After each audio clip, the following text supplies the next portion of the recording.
Pinakamalakas na hari. Credit to the author. 1183-89. Ang mga pangalan po na nandito ay galing sa mga name generator. Kaya kung meron man pagkakatulad sa mga pangalan ng totoong tao o lugar, ito ay tunay na hindi sinasadya. Isa lang ang nasa isip ng lahat sa grupo ng Sky Haze Race nang makita nila ang mahigit 50 phoenix-tailed bird na umaatake sa kanila tumakbo. Fuck, bakit tayo lang ang pinupuntirya ng phoenix-tailed birds? Who cares? Subukan mo lang iligtas ang sarili mo. Ginamit ng mga miyembro ng grupo ng Sky Haze Race ang kanilang pinakamabilis na bilis para tumakas, ngunit dahil ang phoenix-tailed birds ay dalubhasa sa bilis at pamilyar sa landscape, mas mabilis sila kaysa sa karamihan ng mga tao. Whoosh! Weng! Si Francis ay nasa pinakaharap ng retreat. Bagamat mababa ang kanyang paglilinang, ang kanyang bilis ay hindi mabagal. Higit pa rito, hindi pa siya umaatres ng buong bilis sa ngayon kung sakaling maghinala ang iba. Ang nakaasul na Elder ay isang rank 3 True God na dalubhasa sa Daw of Lightning, kaya maaari rin siyang umatras ng walang problema. Arg! Tulungan mo ako! Nakarinig ang lahat ng sigaw mula sa likuran, ngunit agad ding nawala ang sigaw. Nanlamig ang puso ng maraming eksperto nang maramdaman nila ang panganib ng kamatayan sa likod nila, at gumamit sila ng ilang nakatagong baraha. Whoosh! Ang bilis ng ilang quasi-god na eksperto ay tumaas ng husto.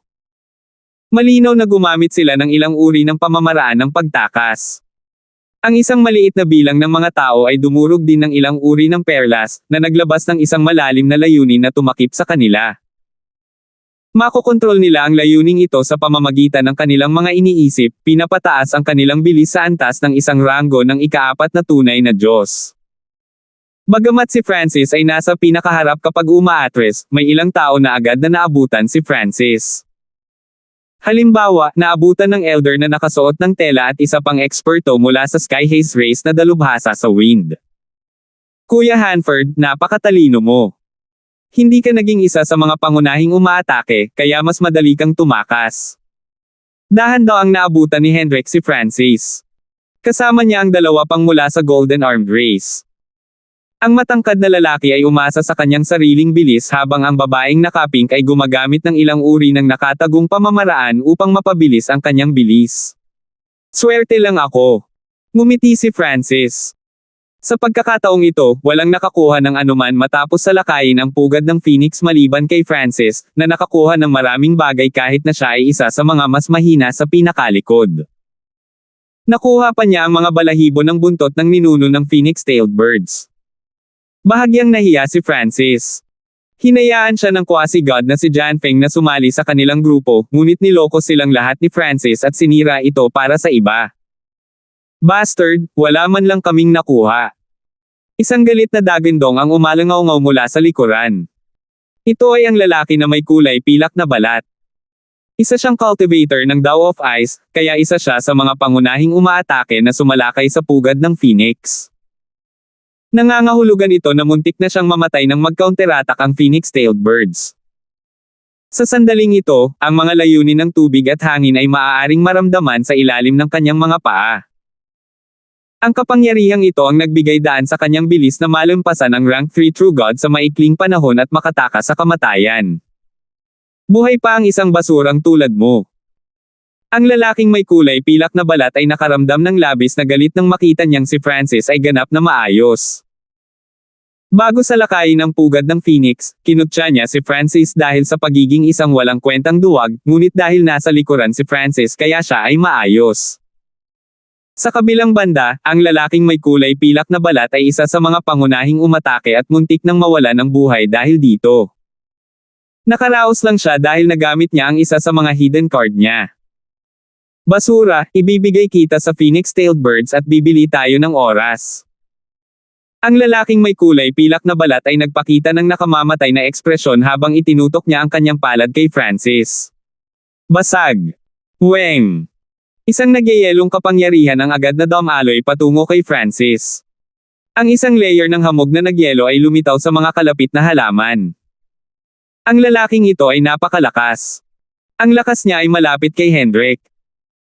Kung si Francis ay natama ng palad na ito, ang kanyang bilis ay mababawasan ng husto, at ang phoenix-tailed birds ay makakahabol.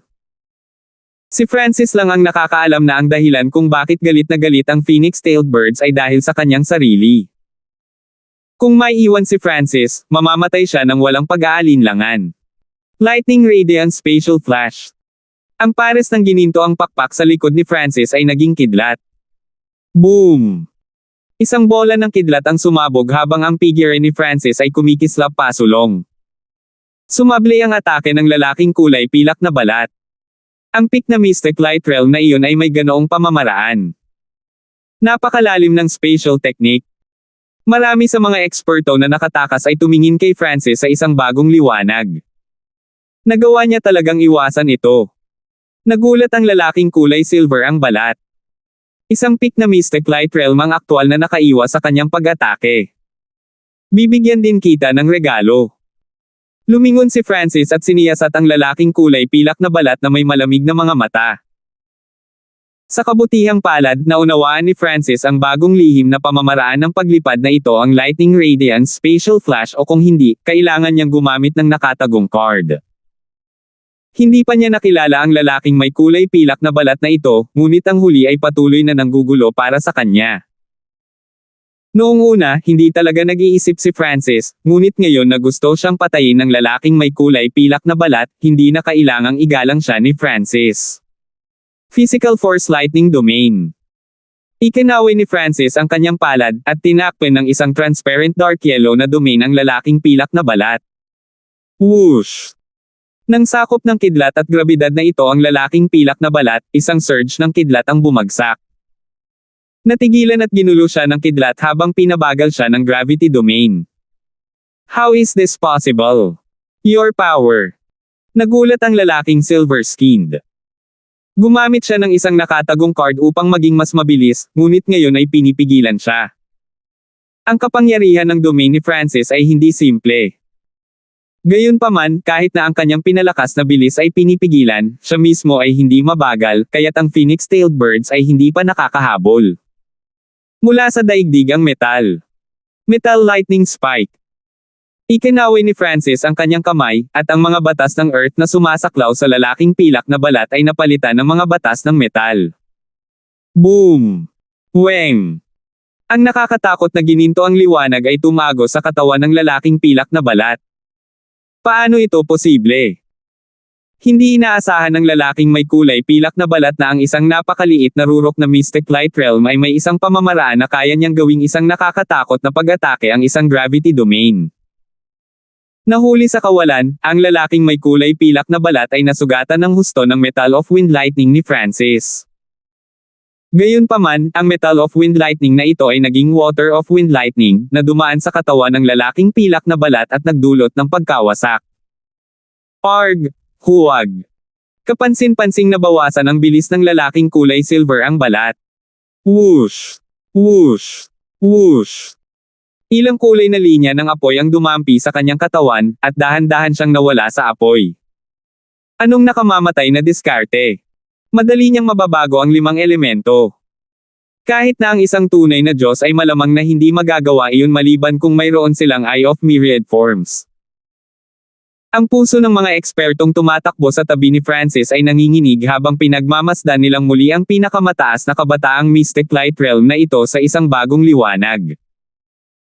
Halos lahat ng mga eksperto ay susubukan na intindihin ang 5 elemento bago pumasok sa Heavenly Divine Realm upang palakasin ang kanilang Sacred Power Whirlpool. Gayunpaman, kaunti lang ang naiintindihan ng karamihan dahil wala silang sapat na oras upang makabisado ang bawat elemento sa napakataas na antas. Sa makatuwid, iilan lamang sa mga tunay na Diyos ang maaaring lumipat sa pagitan ng 5 elemento, ngunit hindi nila ito magagawa ng kasing bilis at kahusayan ni Francis.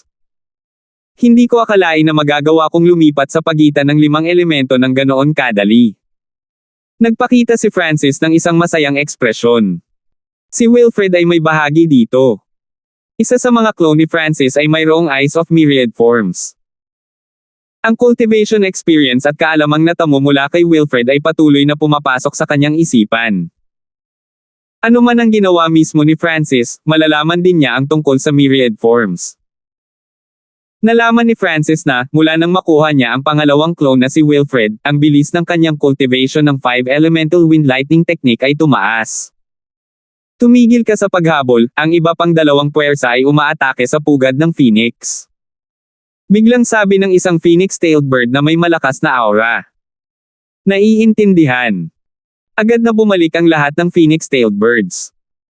Bagamat mahalaga ang mga balahibo ng buntot ng kanilang ninuno, hindi nila maaaring hayaang masakop ng kaaway ang buong pugad ng Phoenix dahil sa bagay na ito.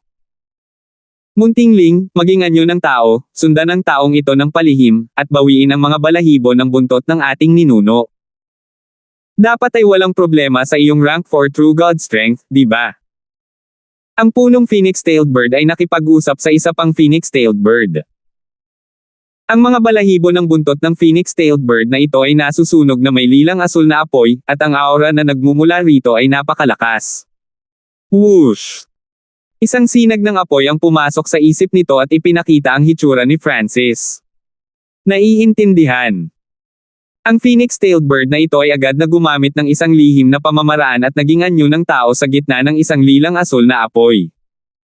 Nakasuot siya ng mahabang purple-blue na damit at may puting snow na figure. Walang mga bahid sa kanyang hitsura, at ang kanyang mga mata ay kumikinang sa isang lilang asul na liwanag na maaaring magpakilo sa kaluluwa ng isang tao.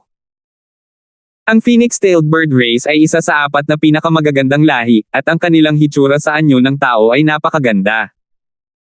Si Little Ling ang personal na nakakita sa maliit na paws ang magnanakaw na nilalamon ang mga balahibo ng buntot ng kanilang ninuno. Ang taong ito ay dapat ang amo ng pusa. Tiningnan ni Little Ling ang imahe ni Francis sa kanyang isip, at ang malamig na hangarin sa pagpatay ay lumabas sa kanyang mga mata. Bagamat siya ay labis na nasusuklam at napupuot sa katotohanan na kailangan niyang maging anyo ng tao, walang magagawa si Little Ling dahil ginagawa niya ito upang bawiin ang mga balahibo ng kanilang ninuno. Maaari lamang siyang maging anyo ng tao at makahanap ng pagkakataong patayin ang taong ito. Huminto ang grupo ng Sky Haze Ray sa panlabas na gilid ng Phoenix Forest. Sa sandaling ito, 16 na tao na lamang ang natitira. Halos 10 eksperto na may lakas ng tunay na Diyos ang napatay. Ang estado ng mga naiwan ay hindi rin masyadong maganda. Natatakpan ng mga pinsala sa iba't ibang antas ang kanilang mga katawan. Bumalik na sila. Fuck! Naakit namin ang isang grupo ng Phoenix-tailed birds out. Siguradong ginamit ng 2 pang puwersa ang pagkakataong ito para sumulong at maaaring nakakuha na ng ilang kayamanan. Sabi ng isang tao na ayaw. Ang matanda sa damit na tela ay tahimik din. Ang Sky Haze Race ay dalubhasa sa wind, kaya mas mababa ang kanilang mga nasawi. Gayunpaman, tila sinadya sila ng phoenix-tailed birds, kaya hindi na siya naglakas loob na salakayin ang pugad ng Phoenix. Magpahinga muna tayo dito saglit. Sabi ng matanda sa damit na tela. Ang Sky Haze Race ay pupunta sa ibang lugar ngayon.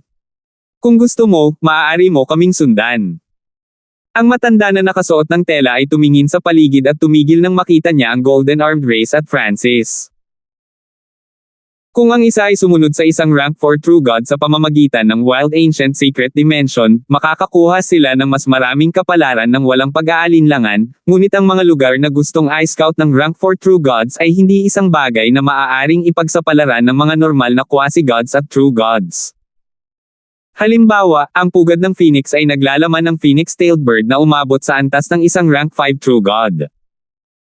Ikinalulungkot ko, Kuya Yu at Kuya Hanford, sa pagkaladkad sa inyo rito at walang nakuha sa huli. Bahagyang ngumiti si quasi-god Janpeng at lumapit kay Francis. Hindi, nasiyahan ang isang ito na nasaksihan pa lamang ang lakas ng isang rank 4 True God at ang maalamat na pugad ng Phoenix.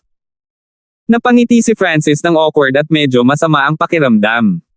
Marami na talaga siyang nakuha. Ang natitirang mga tao ay nagsimulang mabawi ang kanilang yuan chi at pagalingin ang kanilang mga pinsala. Ang Wild Ancient Secret Dimension ay puno ng panganib, kaya pinakamahusay na huwag gumawa ng anumang bagay kung wala sila sa kanilang pinakamataas na estado. Ang bahagi ng kamalayan ni Francis ay pumasok sa dimensyon ng kanyang God ay upang siyasatin kung ano ang kanyang nakuha habang ang isa pang bahagi ng kanyang kamalayan ay nilinang ang 5 Elemental Wind Lightning Technique. Ang susunod na antas ng 5 Elemental Wind Lightning Technique ay para sa 5 elemento na maging isa. Nangangailangan ito ng mga mapagkukunan at pangunawa, ngunit ngayon na si Francis ay maaaring lumipat sa pagitan ng 5 elemento ayon sa gusto niya at magkaroon ng tulong ni Wilfred, hindi mahirap pagsamahin ang 5 elemento. Isang malakas na aura ang biglang lumitaw sa harap ng grupo ng Sky Haze Race, at lahat ay agad na nagmulat ng kanilang mga mata habang sila ay tumingin. Ano ang ibig sabihin nito? Ang nakadamit na matanda ay tumayo at nagpalabas ng hindi nakikitang presyon. Sky Haze Race, ibigay mo ang nakuha mo sa Phoenix Nest. Umungal ang isang matanda na nababalutan ng itim na kaliskis. Sa kabilang banda ay ang grupo ng Sky Water Yaw Race. Bagamat naakit ng Sky Haze Race ang karamihan sa Phoenix-tailed birds at pinayagan silang matagumpay na makapasok sa Phoenix Nest, bumalik ang Phoenix-tailed birds at halos patayin silang lahat. Bagaman ang dalawang grupo ay nakakuha ng maraming kayamanan, ang kanilang pagkalugi ay napakabigat, at 28 tao na lamang ang natitira sa kanila. Naisip nila na ang Sky Haze Race ay tiyak na nakakuha ng mahalagang kayamanan mula sa pugad ng Phoenix. Bakit pa magagalit ang Phoenix-tailed bird race at partikular na aatake sa Sky Haze Race? Nagpasya ang dalawang grupo na magsama-sama at i-pressure ang grupong Sky Haze Race. Sa sandaling ito, sa loob ng grupo ng Sky Water Yaw Race, biglang nanginig ang mga mata ni Harry nang damapo ang kanyang tingin sa isang kabataang may gininto ang buhok at gininto ang mata. 1184. Ikaw kasi. Isang nakamamatay na ngiti ang ipinakita ni Harry. Ano iyon, Harry? Sa gilid, isang rank 4 True God mula sa Sky Water Yaw Race ang nagtanong. Bagamat si Harry ay mayabang, siya ay malakas at may makapangyarihang background, kaya siya ay may mataas na katayuan sa Sky Water Yaw Race. Sa sandaling ito, nagsimulang umungol si Harry sa pagtawa. Ang isang tao ay maaaring makaramdam ng pagpatay ng layunin mula sa pagtawa na ito. Nandito na ang taong nanakit sa akin kanina. Sabi ni Harry sa mahinang boses. Alam ng ilan sa mga miyembro ng Sky Water Yaw Race na may nakasakit kay Harry, ngunit hindi niya sinabi kung paano siya nasaktan. Sino ang nanakit kay Harry? Dapat itong Golden Armed Race o Quasi-God Janfeng. Ang Sky Water Yaw Race at ang mga eksperto ng kabilang grupo ay lubhang mausisa. Ikaw, lumabas ka. Tumingin si Harry kay Francis at itinuro gamit ang kanyang daliri. Noon, pinatay ni Francis ang iba pang miyembro ng Sky Water Yaw Race at muntik na rin siyang patayin. Pagkatapos makatakas, agad na nakipag-ugnayan si Harry sa Sky Water Yaw Race at naghanda na hanapin si Francis pagkatapos ng Phoenix Nest. Hindi niya inaasahan na si Francis ay nasa Phoenix Forest din. Ito ay nagligtas sa kanya ng maraming oras at pagsisikap. Ngayon, puputulan niya si Francis sa 10,000 piraso. Matapos ituro ni Harry, lahat mula sa tatlong grupo ay agad na lumingon kay Francis. Hindi nila akalain na ang taong nanakit kay Harry ay isang peak Mystic Light Realm. Young Sir Harry, hindi na kailangang i-harp pa ang nangyari, di ba? Noon, hindi ko alam na galing ka sa Sky Water Yaw Race kung hindi ay tiyak na hindi kita hinabol at sinubukang patayin. Nagkunwari si Francis na bahagyang natakot siya. Ano? Minsang hinabol ng taong ito at sinubukang patayin si Harry. Paano ito posible? Laking gulat ng marami sa mga tao mula sa tatlong grupo. Bukod sa katapangan nito, paano hahabulin ni Francis at subukang patayin si Harry kahit na gusto niya, dahil sa kanyang lakas? Si Harry, na nakakaramdam ng superior sa sandaling ito, ay lubos ding nataranta. Akala niya ay luluhod si Francis at hihingi ng tawad sa sitwasyong ito sa buhay at kamatayan, ngunit sa halip, sinabi niya sa lahat ang nangyari at tinapakan ang kanyang mukha. Nililigawan mo si kamatayan. Nanlamig ang mga mata ni Harry habang sinisingil niya si Francis. Maraming tao mula sa Sky Water Yaw Race ang naroroon, at may isa pang grupo dito, kaya ang Sky Haze Race ay hindi manggahas na lumaban para kay Francis. Kung kumilos ang nakaasul na elder na nasa tabi ni Francis, pipigilan siya ng True Gods of the Sky Water Yaw Race. Sa pagkakataong ito, papatayin ni Harry si Francis sa harap ng lahat at mabawi ang mukha na nawala sa kanya. Harry, kaibigan ko si Brother Hanford. Sa sandaling ito, nagsalita si Hendrik gamit ang mahinang boses. Ang rank 4 True God mula sa Skywater Yao race ay malamig na kumalma, at isang nakakatakot na pressure ang dumurog sa Golden Armed Race Trio. Pakiramdam nila ay nasa gitna sila ng rumaragasang alon at maaaring lumunin anumang oras. Sa rank 4 True God of the Skywater Yao race bilang pinuno, ang tatlong grupo ay nagkasundo na kanilang ayusin ang lahat pagkatapos patayin ni Harry si Francis. Siyempre, napilitan dito ang grupo mula sa Sky Haze race. Weng! Isang pares ng gininto ang pakpak ang nabuo sa likod ni Francis habang siya ay bumaril sa kalangitan. Ang kasalukuyang sitwasyon ay hindi masyadong maganda.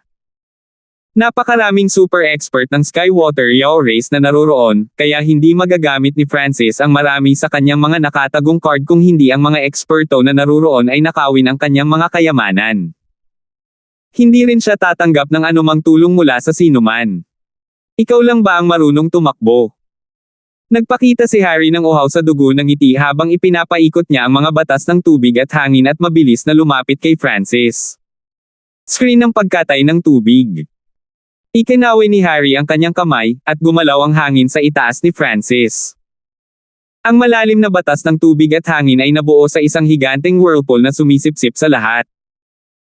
Naramdaman ni Francis na gumagalaw ang kanyang katawan patungo sa whirlpool na ito, at ang kanyang paggamit ng mga batas ay pinaghigpitin din. Whoosh! Ikinumpas ni Harry ang kanyang kaliwang kamay, at isang higanteng talim ng tubig at hangin ang humampas kay Francis. Ang kapangyarihan nito ay humipo sa kalangitan, at ito ay hindi mapigilan.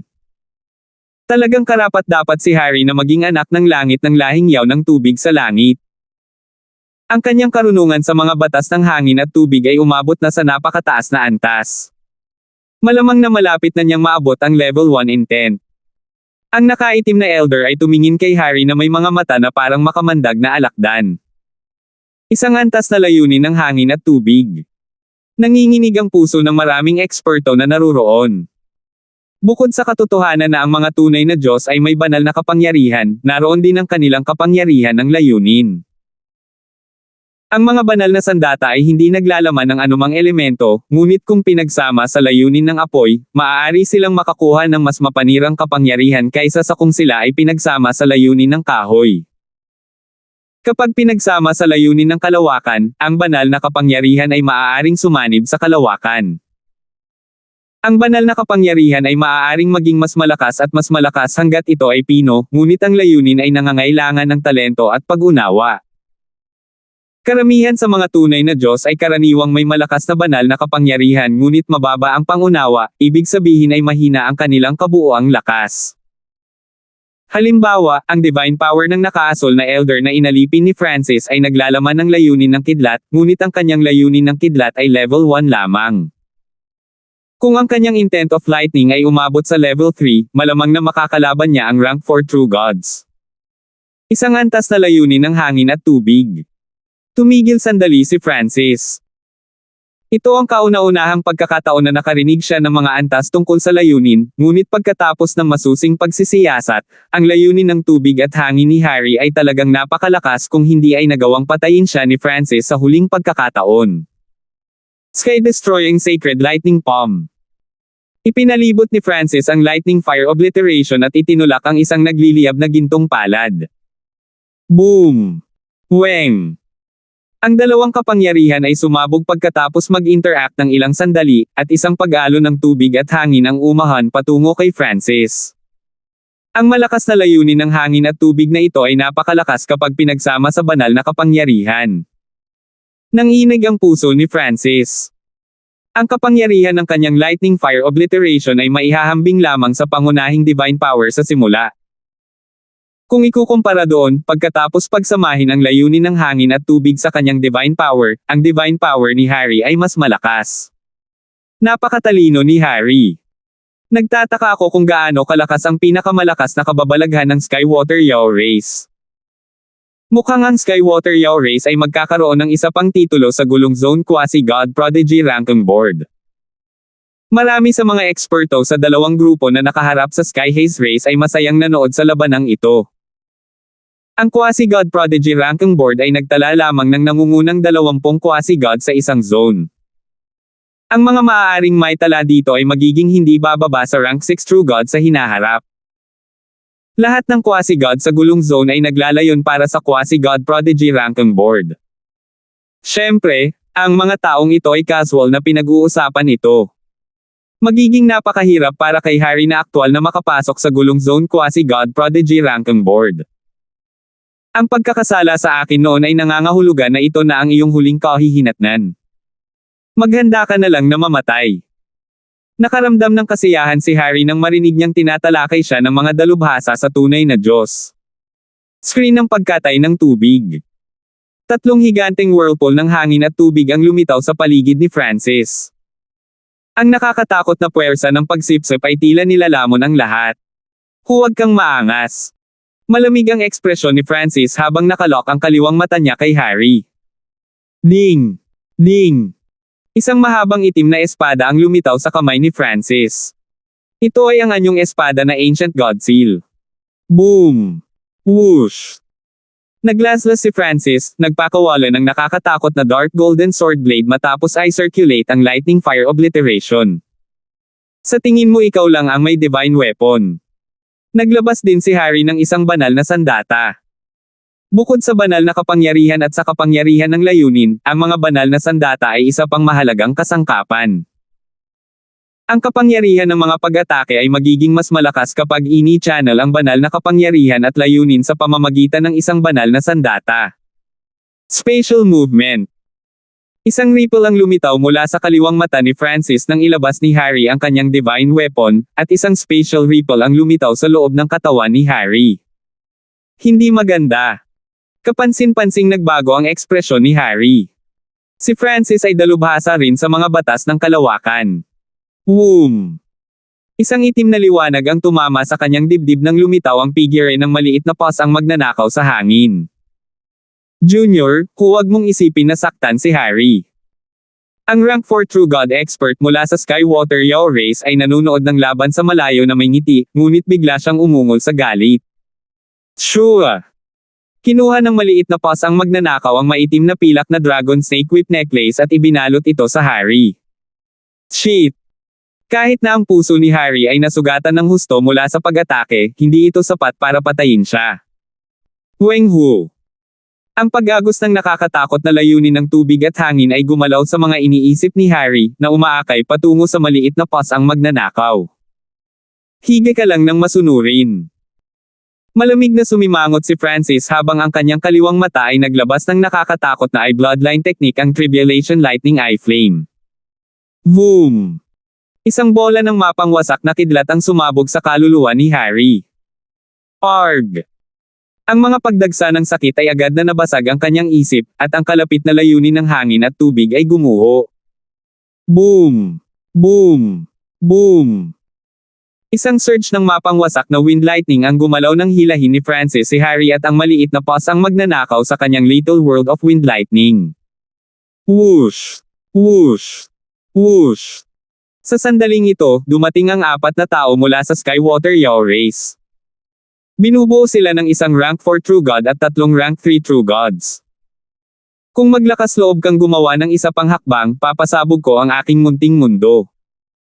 Agad na umungol si Francis. Lumitaw ang isang screen ng wind lightning at naaninag ang mga larawan ni Harry at ng maliit na paws ang magnanakaw.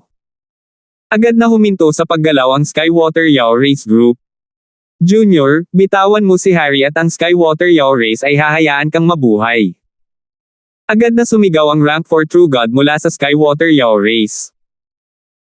Noong una ay hindi sila natakot sa pagbabante ni Francis sa kanila kasama si Harry dahil napakahirap para sa kanya na patayin kaagad si Harry, ngunit ngayon, si Francis ay may Harry sa kanyang little world of wind lightning.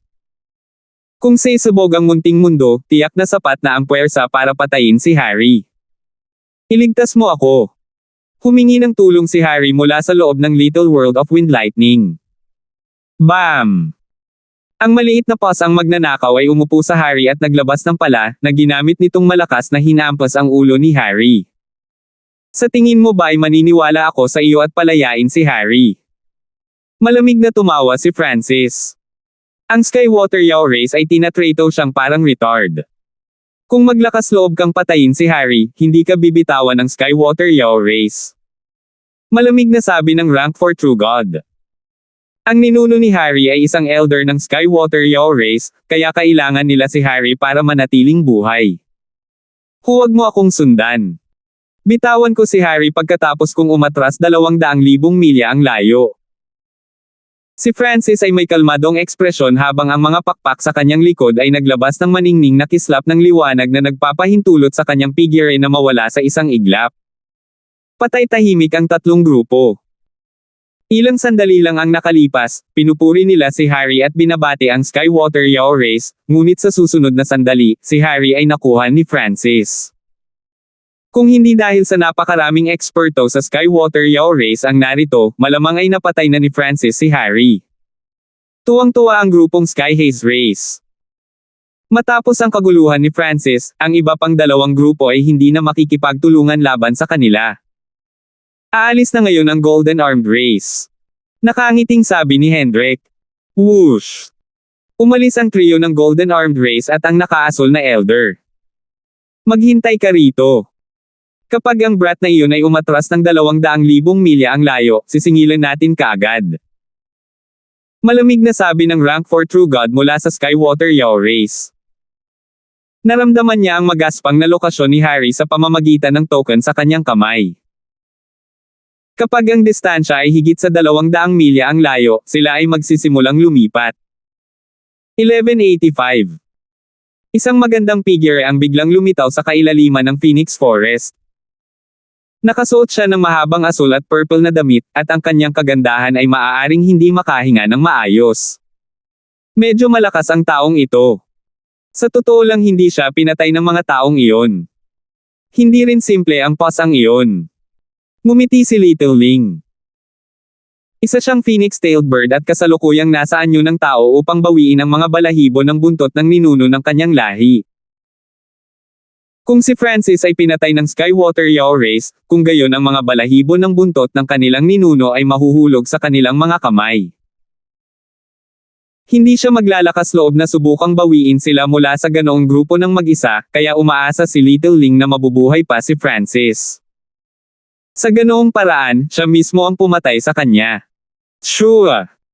Ang maliit na Ling ay naging asul at lilang apoy na umalis sa kabilang direksyon. Halos 200,000 milya na ngayon.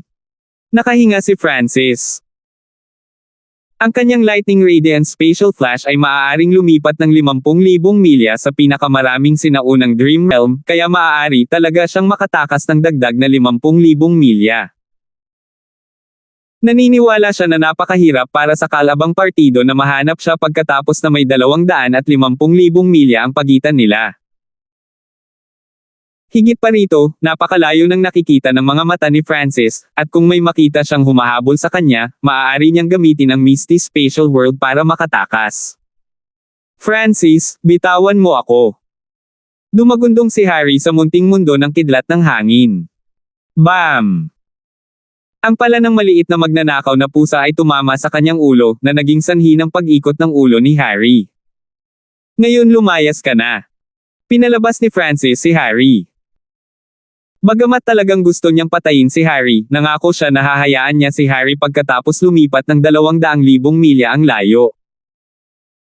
Gagawin niya ang kanyang ipinangako, ngunit kung muli niyang makilala ang taong ito, tiyak na hindi niya ito mapapatawad. Whoosh! Whoosh! Whoosh! Sa sandaling ito, lumitaw ang Golden Armed race sa hindi kalayuan. Francis, tumakbo ka! Agad na sumigaw si Hendrik sa gulat. Tumakbo. Tumigil sandali ang ekspresyon ni Francis. Siyempre tatakbo siya. Kailangan bang maging nagmamadali?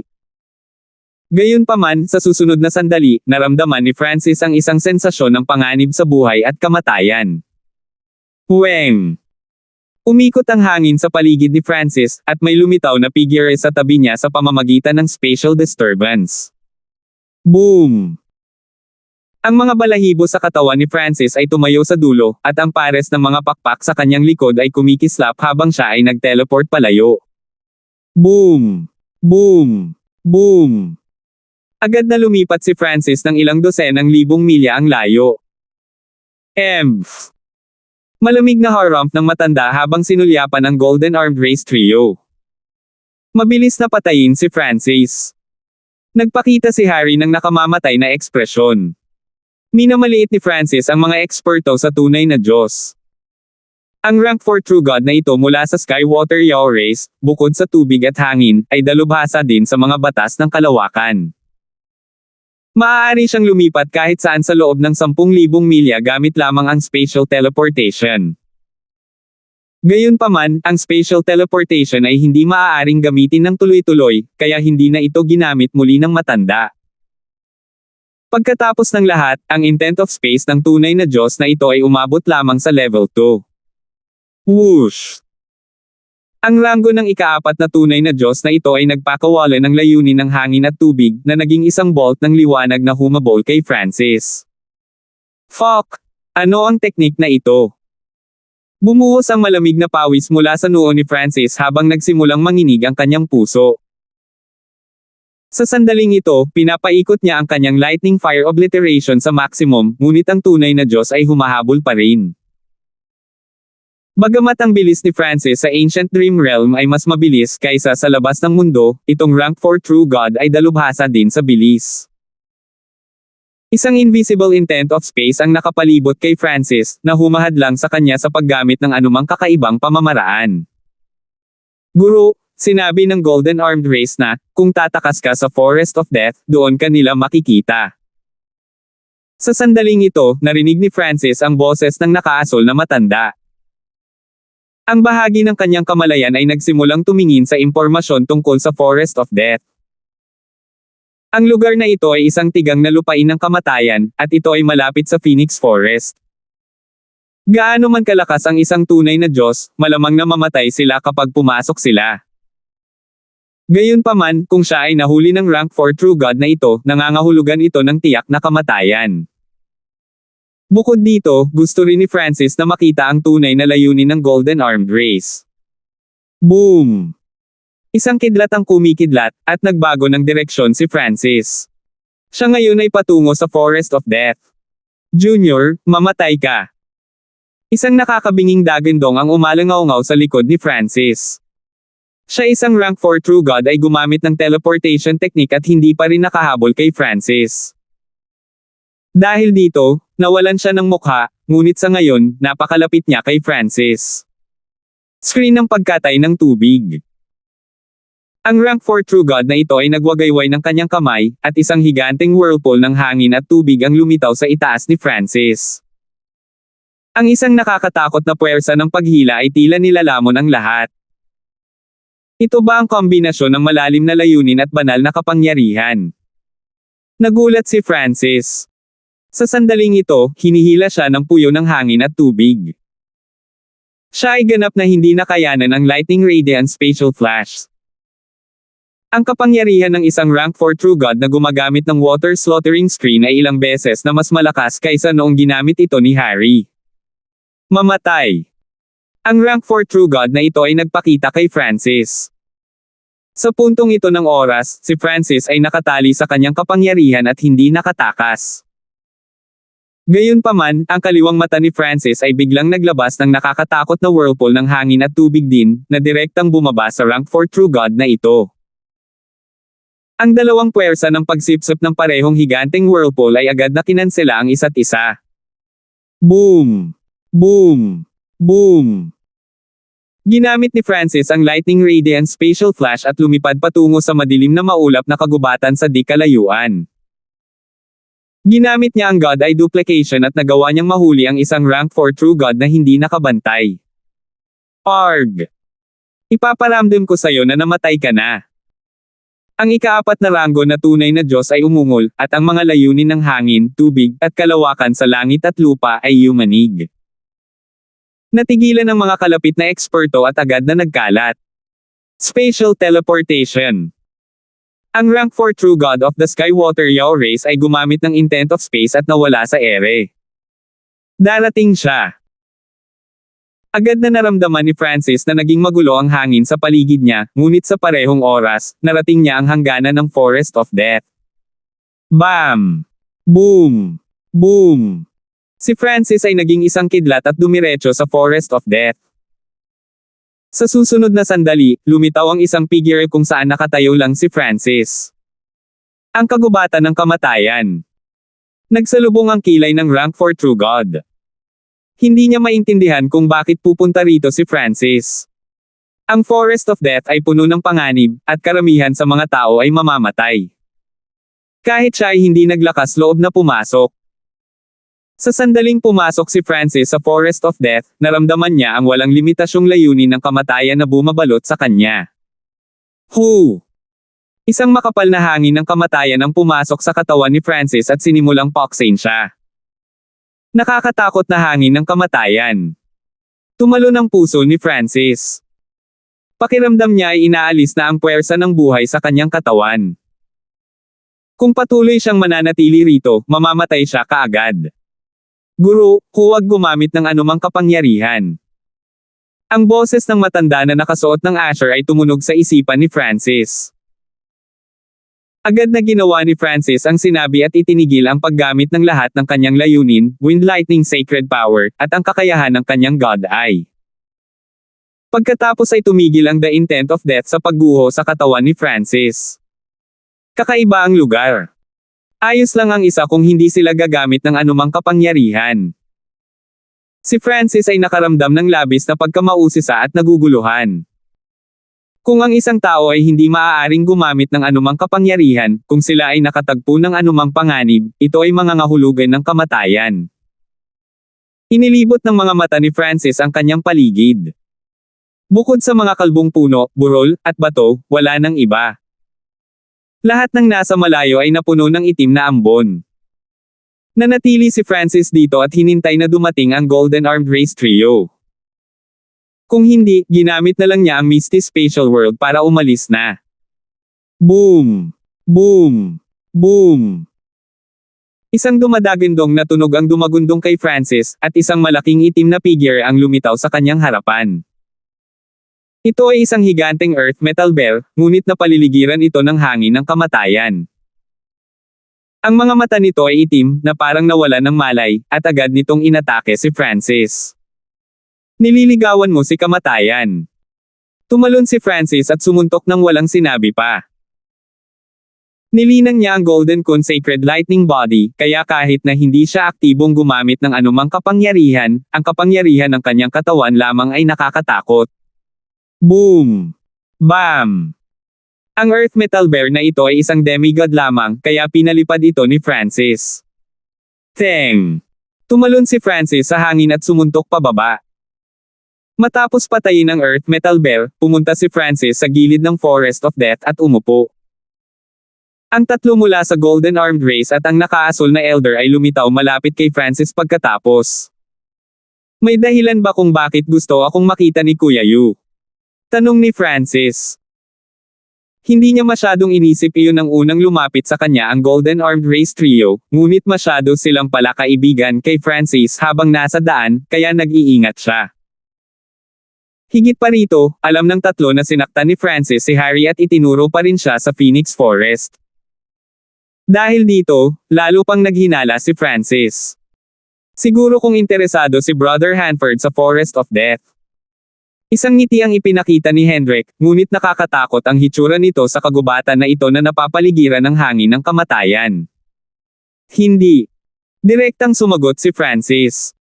Tiyak na may mali kapag ito ay napaka-out of the norm tulad nito. Ang Forest of Death na ito ay malinaw na may malaking lihim, ngunit ito ay masyadong mapanganib dito. Nasa Francis na ang lahat ng cultivation resources na gusto niya, at maaari siyang umalis sa Ancient Dream Realm kahit kailan niya gusto. Hindi na niya kailangang ipagsapalaran ang kanyang buhay para tuklasin ang Forest of Death. Brother Hanford, huwag kang masyadong tumanggi. Hayaan mong sabihin ko sa iyo ang ilang impormasyon, at pagkatapos ay makapagpasya ka. Isang ngiti ang ipinakita ni Hendrik, at ang paraan ng pagtingin niya kay Francis ay agad na nagbago.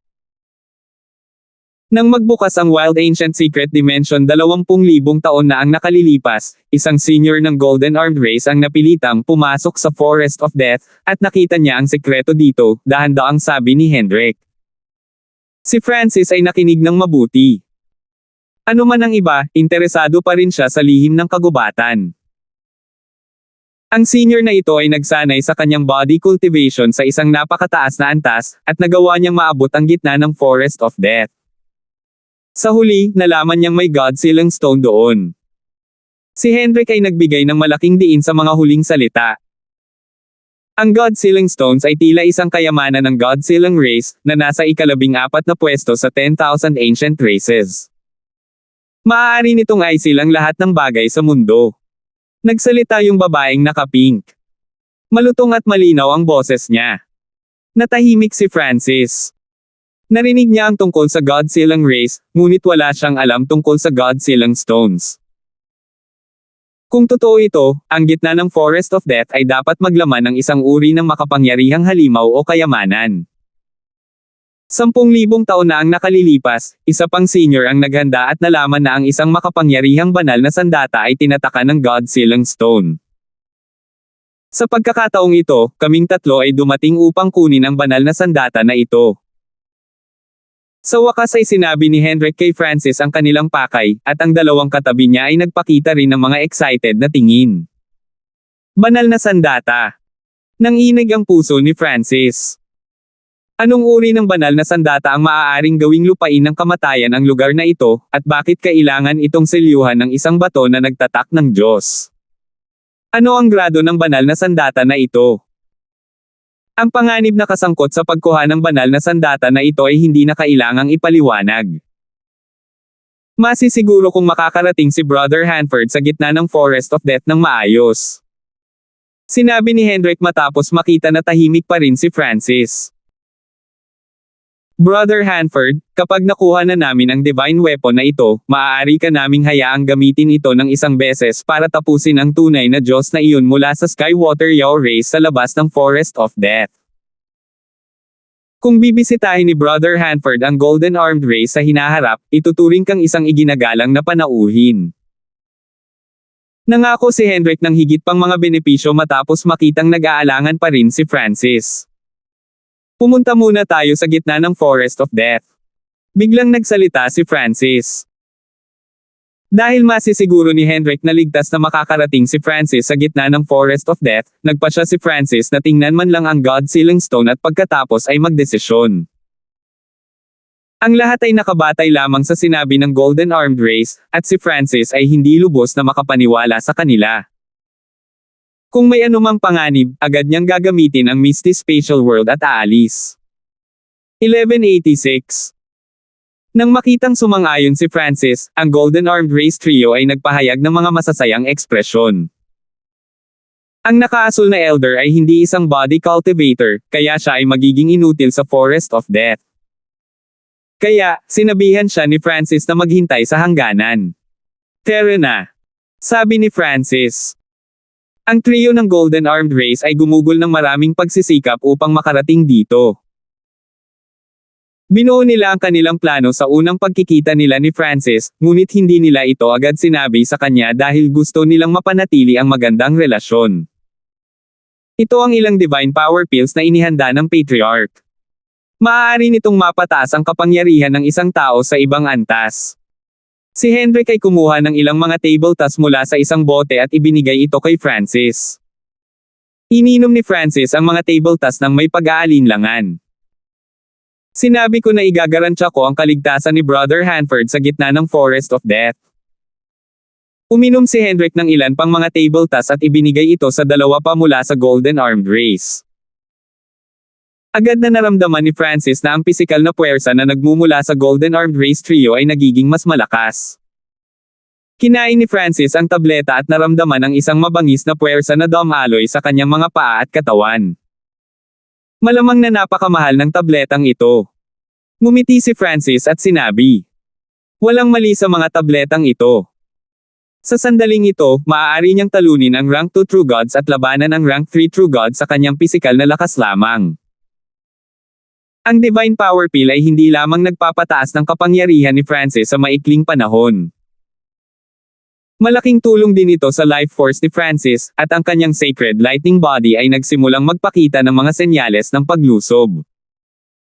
Ito ay walang iba kumpara sa banal na sandata sa Forest of Death. Medyo naiinip ang tono ni Hendrik. Teng! Teng! Ang grupo ng apat ay nagtungo sa gitna ng Forest of Death. Woo!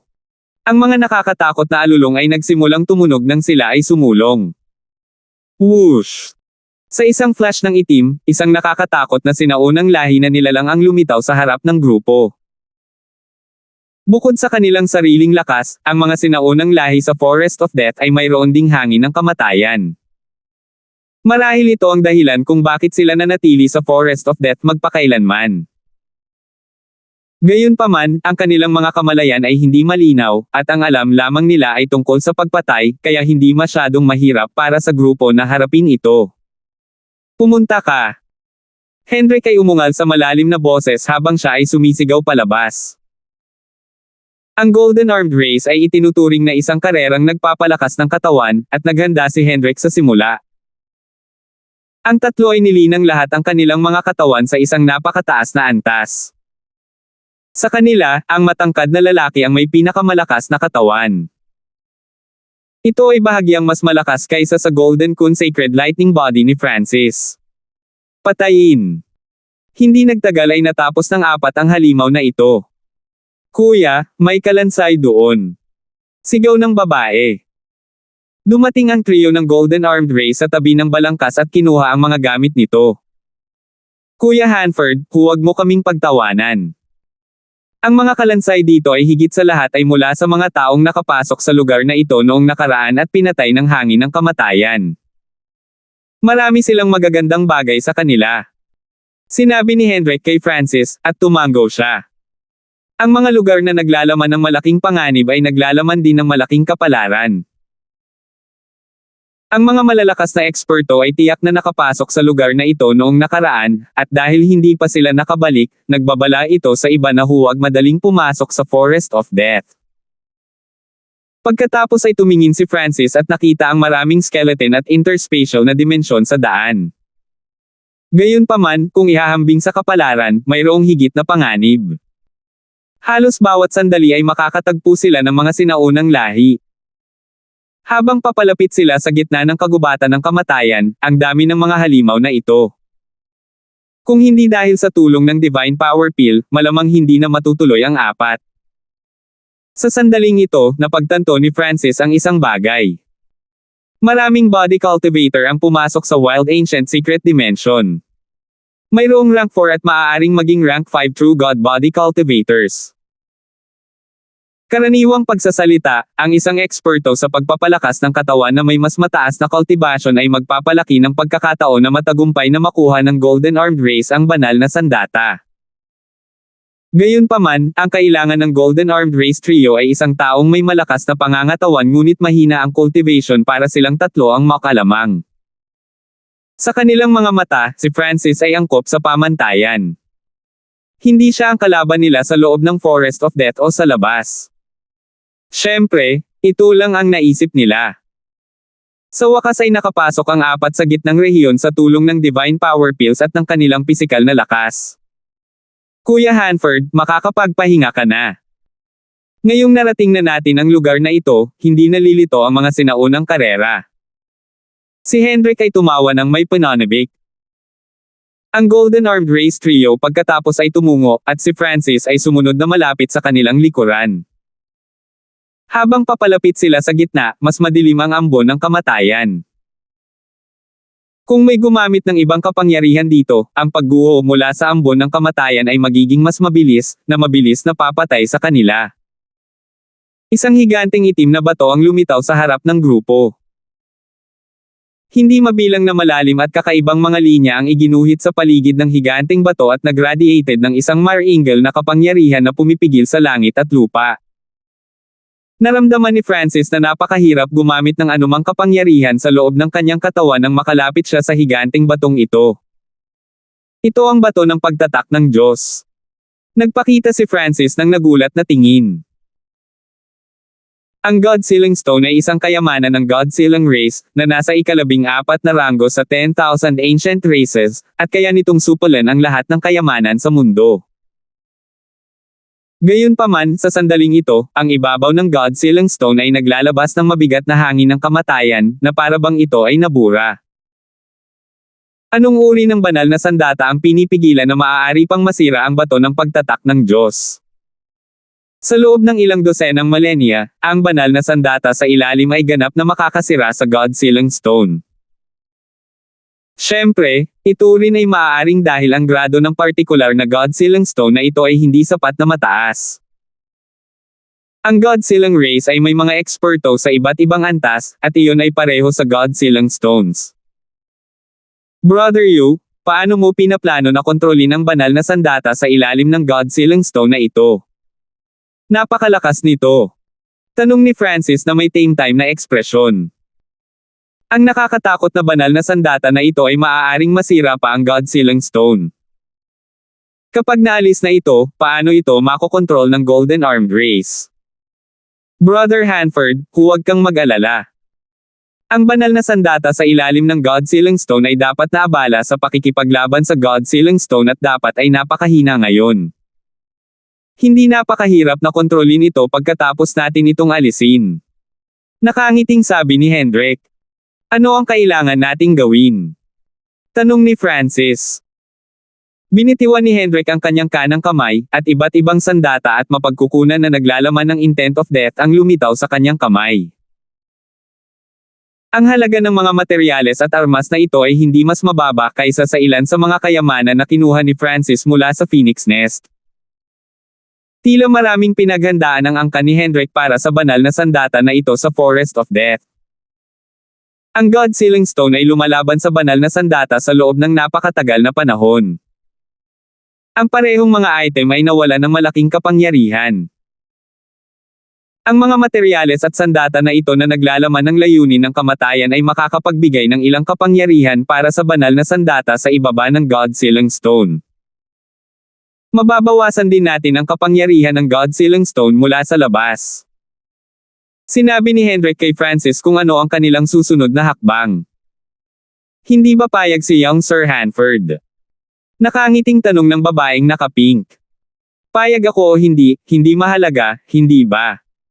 Hindi mo pa rin ako papayagang umalis. At saka, gusto kong gamitin ang kapangyarihan ng banal na sandata na ito para maalis ang Skywater Yaw Race. Nakangiting sabi ni Francis. Gusto rin ni Francis ang banal na sandata na ito. At saka, may mga hidden card siya, kaya hindi siya natakot sa Golden Armed Race Trio. Napakabuti kung magagamit niya ang tatlong ito para makuha ang banal na sandata sa ibaba ng God-Sealing Stone para sa kanyang sarili. Kung gayon, magsimula tayo. Agad na nagsimulang kumilos si Hendrik. Ikinalat niya ang mga bagay na naglalaman ng layunin ng kamatayan sa paligid ng bato ng pagtatak ng Diyos. Gaya ng inaasahan, isang hindi nakikitang pagdagsa ng kapangyarihan ang nagsimulang magwasak sa God-Sealing Stone. Sumama ka sa akin. Sinundan ni Francis ang Golden Armed Race Trio sa tuktok ng God-Sealing Stone. Naglabas si Hendrik ng puting Jade Sleep na may maraming malalim na linya, at naglabas ito ng Mystic Aura. Dinaikit ni Hendrik ang Jade Sleep na ito sa God-Sealing Stone. Ito ay isang Jade Sleep na ginawa ng aking ninuno. Maaari nating salakayin ang Jade Sleep na ito, at madaragdagan ang ating kapangyarihan. Ipinaliwanag ni Hendrik kay Francis. Ang mga kakayahan na taglay ng mga makapangyarihang True Gods ay hindi nasusukat. Si Francis ay hindi nang ahas na maliitin ang alinman sa kanila.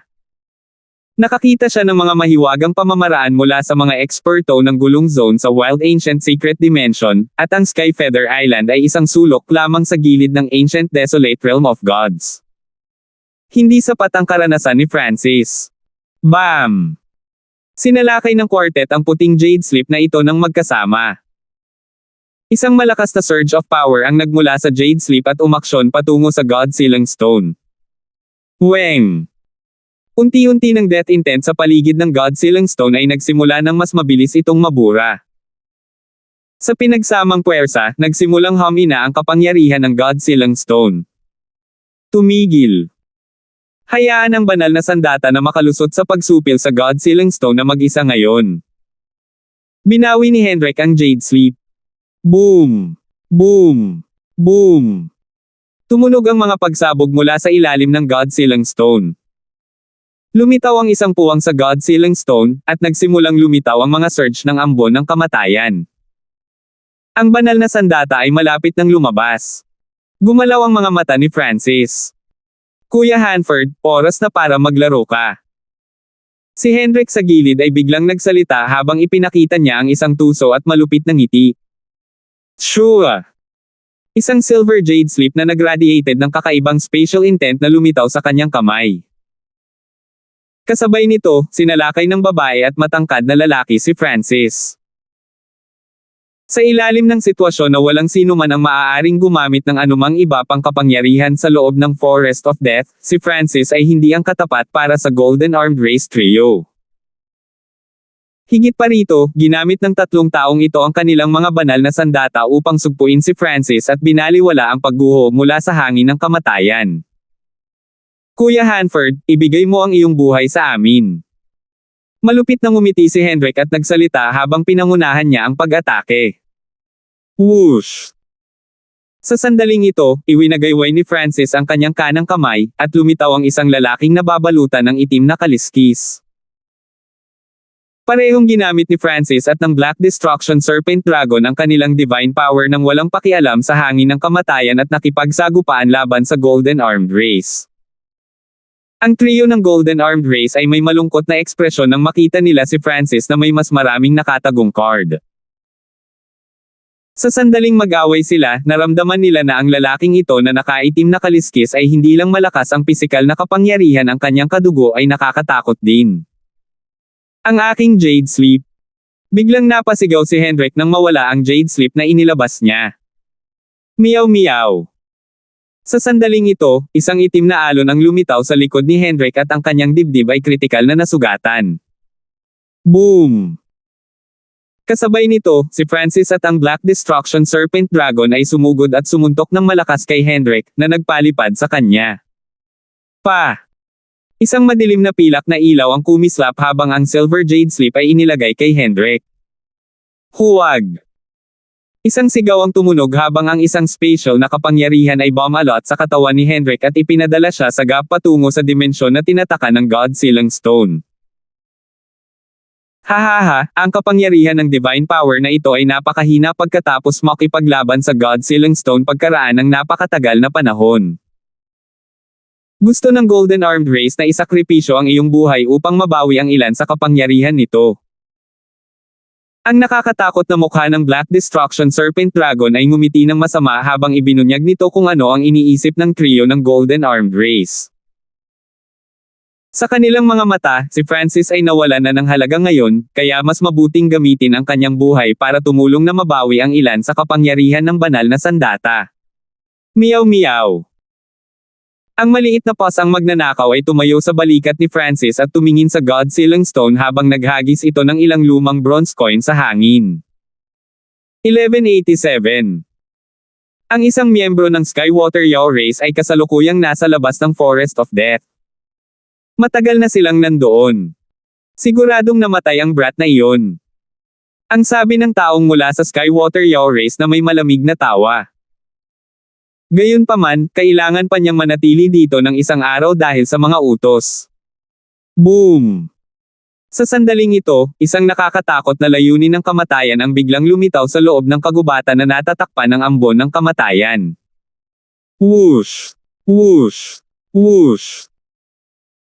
Ang ambon ng kamatayan na nakapalibot sa gitna ng kagubatan ay nagsimulang gumalaw at naging isang higanteng whirlpool, na nagpakalat ng layunin ng kamatayan sa bawat direksyon. Ang eksenang ito ay malinaw na umaakit sa lahat na kasalukuyang nasa paligid ng Forest of Death. Ang mga taong ito ay hindi nang ahas na gumawa ng anumang bagay na padalos-dalos dahil ang lahat ng ito ay masyadong nakakatakot. Bilang karagdagan, dahil ang Wild Ancient Secret Dimension ay nagbukas ng napakatagal na panahon, ang ilan sa mas malalakas na puwersa ay nagtipon na at nagtungo sa ibang mga lugar upang makakuha ng mas malaking kapalaran. Sa makatuwid, karamihan sa mga tao malapit sa Forest of Death ay quasi-gods, rank 2 true gods, at rank 3 true gods. Isang lilang asul na figure ang lumitaw sa likod ng ilang mga bato 100 milya ang layo mula sa Forest of Death. Ano ang biglaang pagbabagong ito sa Forest of Death? Laking gulat ni Little Ling. Kahit na inisip niya na si Francis ay namatay pagkatapos ng mahabang panahon sa Forest of Death at handang bumalik at sabihin sa iba ang nangyari, ang biglaang pagbabago sa Forest of Death ay nagbigay sa kanya ng kakaibang pakiramdam na maaaring buhay pa si Francis. Sa gitna ng Forest of Death, ang nakakatakot na sigaw ng mga multo ay umalingaw-ngaw mula sa mga puwang at mga depekto sa selyo sa ibaba ng God-Sealing Stone. Who? Tinakpin ng ambon ng kamatayan ang bato ng pagtatak ng Diyos at patuloy itong nabubulok. Sa gilid, ang dalawang natitirang miyembro ng Golden Armed Race ay tumingin kay Francis sa takot at hindi alam kung ano ang gagawin. Hindi nila akalain na maglalabas si Francis ng isang nakatagong card na hindi pa nila nakita sa huling sandali at pilitin silang lahat pabalik pagkatapos ay ipapadala si Hendrik sa God-Sealing Stone. Noong una ay gusto lang nilang makahanap ng isang taong may magandang pisikal na lakas ngunit mababa ang paglilinang upang masugpo nila ang taong ito pagdating ng panahon. Hindi nila inaasahan na itinago ni Francis ang kanyang sarili ng ganoon kalalim. Ang lalaking may kaliskis ng dragon sa tabi niya ay mas hindi maarak, ngunit tila si Francis ang pinuno. Go! Ang ideyang ito ay lumabas sa kanilang isipan. Tiyak na hindi nila makukuha ang banal na sandata sa puntong ito, at madali silang mapapatay ni Francis. Whoosh! Whoosh!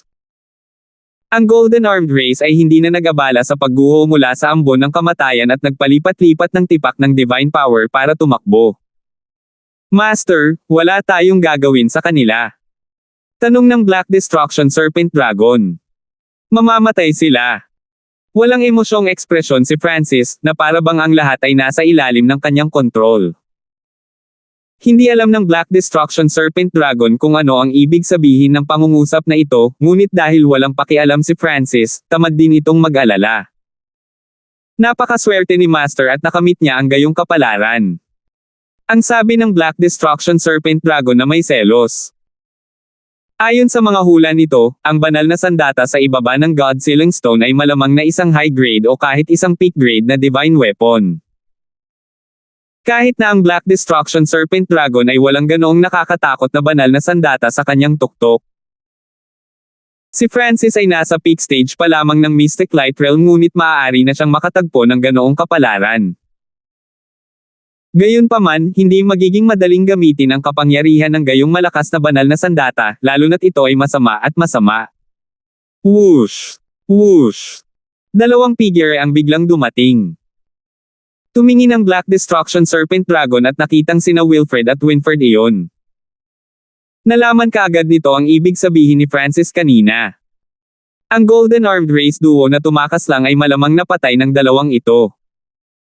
Sa totoo lang, bago pa man sila makarating sa Phoenix Forest, pinaalis ni Francis sina Wilfred at Winfred sa pangunahing teritoryo. Pagkatapos ng lahat, lubhang mapanganib para kay Francis na kumilos sa labas ng kanyang teritoryo, at ang Black Destruction Serpent Dragon at ang maliit na paws ang magnanakaw lamang ay hindi sapat. Nakakatakot na banal na sandata ng kamatayan. Bulalas ni Winfred habang nakatingin sa God-Sealing Stone. Nasa kanya ang mata ng kamatayan at naunawaan niya ang layunin ng kamatayan, kaya malinaw niyang naramdaman ang nakakatakot na layunin ng kamatayan sa ilalim ng God-Sealing Stone. Ang layunin ng kamatayan na ito ay higit na nakahihigit at mas malalim kaysa sa kanya. Umuwi ka at humanda sa pagkilos. Aalis tayo kapag nakuha na natin ang banal na sandata. Sinabi ni Francis sa mababang tono, at lahat ay umatras sa isang tiyak na distansya. Boom! Ang kapangyarihan ng selyo sa paligid ng God-Sealing Stone ay tinamaan ng malakas na pag-akyat ng kapangyarihan. Pakiramdam ni Francis at ng kanyang kumpanya ay parang umuungal ang hindi mabilang na mga multo at sinusubukang lumabas. Nanginginig ang kanilang mga puso sa pamamagitan lamang ng pagtingin dito mula sa malayo. Basag! Basag! Basag! Nagsimulang lumitaw ang mga bitek sa God-Sealing Stone, at lumawak ang mga ito sa bawat direksyon. Boom! Isang surge ng death power ang dumapo sa God-Sealing Stone, at ang buong God-Sealing Stone ay nahati. Ang kapangyarihan ng kamatayan, na tila kayang sirain ang lahat, ay tumaas sa langit. Maging ang hangin mismo ay tila nawasak. Buti na lang at medyo naka-atres si Francis at ang kanyang mga kasama, kung hindi, ang pagdagsa ng kapangyarihan ng kamatayan ay gagawin silang isang tumpok ng mga buto. Gayunpaman, alam nila na ang surge ng kapangyarihan ngayon ay malamang na naubos ang lahat ng kapangyarihan ng banal na sandata. Whoosh! Isang itim na figure ang lumabas mula sa madilim na kailaliman ng kamatayan. Sa tingin mo saan ka pupunta? Agad na inikot ni Francis ang kanyang God Eye, at isang napakalalim na purple whirlpool ang nakalock sa itim na figure at nagsimulang sumipsip ng kaluluwa nito. Ang banal na sandata na ito ay may sariling kamalayan at maaaring gumalaw. Dahil mayroon itong sariling kamalayan, nangangahulugan iyon na magiging epektibo laban dito ang pagtingin ng mata ng Diyos ni Francis. Weng! Ang itim na figure ay tumigil sa hangin at inihayag ang hitsura nito. Isa itong napakaitim na staff na kasing haba ng isang tao. Mayroong hindi mabilang na mga salita na nakasulat dito, at nagbigay ito ng isang madilim na masamang pakiramdam. Sa ibabaw ng mga tauhan ay isang umuusli na itim na kuko. Sa gitna ng kuko ay isang itim na mata na katulad ng mata ng kamatayan. Kasabay nito, lumipad ang Black Destruction Serpent Dragon, Winfred, at Wilfred patungo sa staff. Agad na gumamit ng Soul Attack ang tatlo para sirain ang Soul Intent ng Black Staff. Weng. Ang itim na staff na ito ay napakahina na, at ito ay pinipigilan na ngayon ng Francis's Gaze of the God ay habang sinalakay ito ng tatlo pa. Nagdulot ito ng panginginig ng itim na tauhan. Halika! Pinataas ni Francis ang kapangyarihan ng Gaze of the God Eye at sinipsip ito sa sukat ng kanyang kaliwang mata. Pumunta ka! Sinabi ni Francis sa malalim na tono habang naghahanda siyang gamitin ang Misty Spatial World at umalis kasama ang lahat, ngunit napagtanto niya na ang kakayahan ng Misty Spatial World ay hindi magagamit dito. Sa sandaling ito, ang ambon ng kamatayan na nakapalibot sa lugar na ito ay nawawala at kumukupas. Maraming tao ang nagsimulang sumulong sa Forest of Death. This God-Sealing Stones. Dama po ang tingin ni Francis sa God-Sealing Stone na ngayon ay nagkapira-piraso. Ang halaga ng kumpletong God-Sealing Stone ay hindi magiging mas mababa kaysa sa itim na staff na ito. Kahit na ngayon ay nagkapira-piraso na ito, nandoon pa rin ang kapangyarihan nitong magbuklod. Ito ang dahilan kung bakit hindi magamit ni Francis ang kapangyarihan ng Misty Spatial World. Sure! Gamit ang isang kaway ng kanyang kamay, kinuha ni Francis ang God-Sealing Stones. Weng sure! Sa susunod na sandali, sina Francis, Winfred, at ang Black Destruction Serpent Dragon ay naglaho sa isang kislap ng pilak na liwanag habang si Wilfred ay umatras pabalik sa itim na ambon. Sa tuktok ng isang bundok sa gilid ng sinaunang Dream Realm. Weng sure! Lumitaw ang mga figure ni Francis at ng kumpanya habang kumikislap ang silver light. Si Francis ay nanatiling hindi kumikibo matapos makabalik ng ligtas. Ang kanyang mga iniisip ay nakatuon kay Wilfred. Kailangan niyang tiyakin na ligtas na makakaalis si Wilfred sa Forest of Death. Ang dahilan kung bakit pinananatili ni Francis si Wilfred doon ay dahil kailangan nilang dalawa ni Wilfred na dagdagan ang kanilang lakas ng mabilis. Ang pag-iwan kay Wilfred kasama ang iba pang mga eksperto ay maaaring magbigay daan sa kanya ng mangalap ng intel. Sa kasalukuyang kakayahan ni Wilfred at sa tulong ng iba pang sinaunang lahi, walang panganib sa pangangalap lamang ng intel. Narito ang iyong kapalaran. Nagpakita si Francis ng isang mahinang ngiti kay Winfred. Tama, sa banal na sandata na ito, ang aking lakas ay maaaring tumaas ng husto kahit na hindi ko makontrol ang kapangyarihan nito ngayon. Isang nakamamatay na ngiti ang ipinakita ni Wilfred. Ang personalidad at ugali ng isang tao ay magbabago depende sa kung ano ang daw na kanilang nilinang. Nilinang ni Winfred ang Daw of Death, kaya nagmukha siyang isang malamig at malupit na soberanya ng demonyo.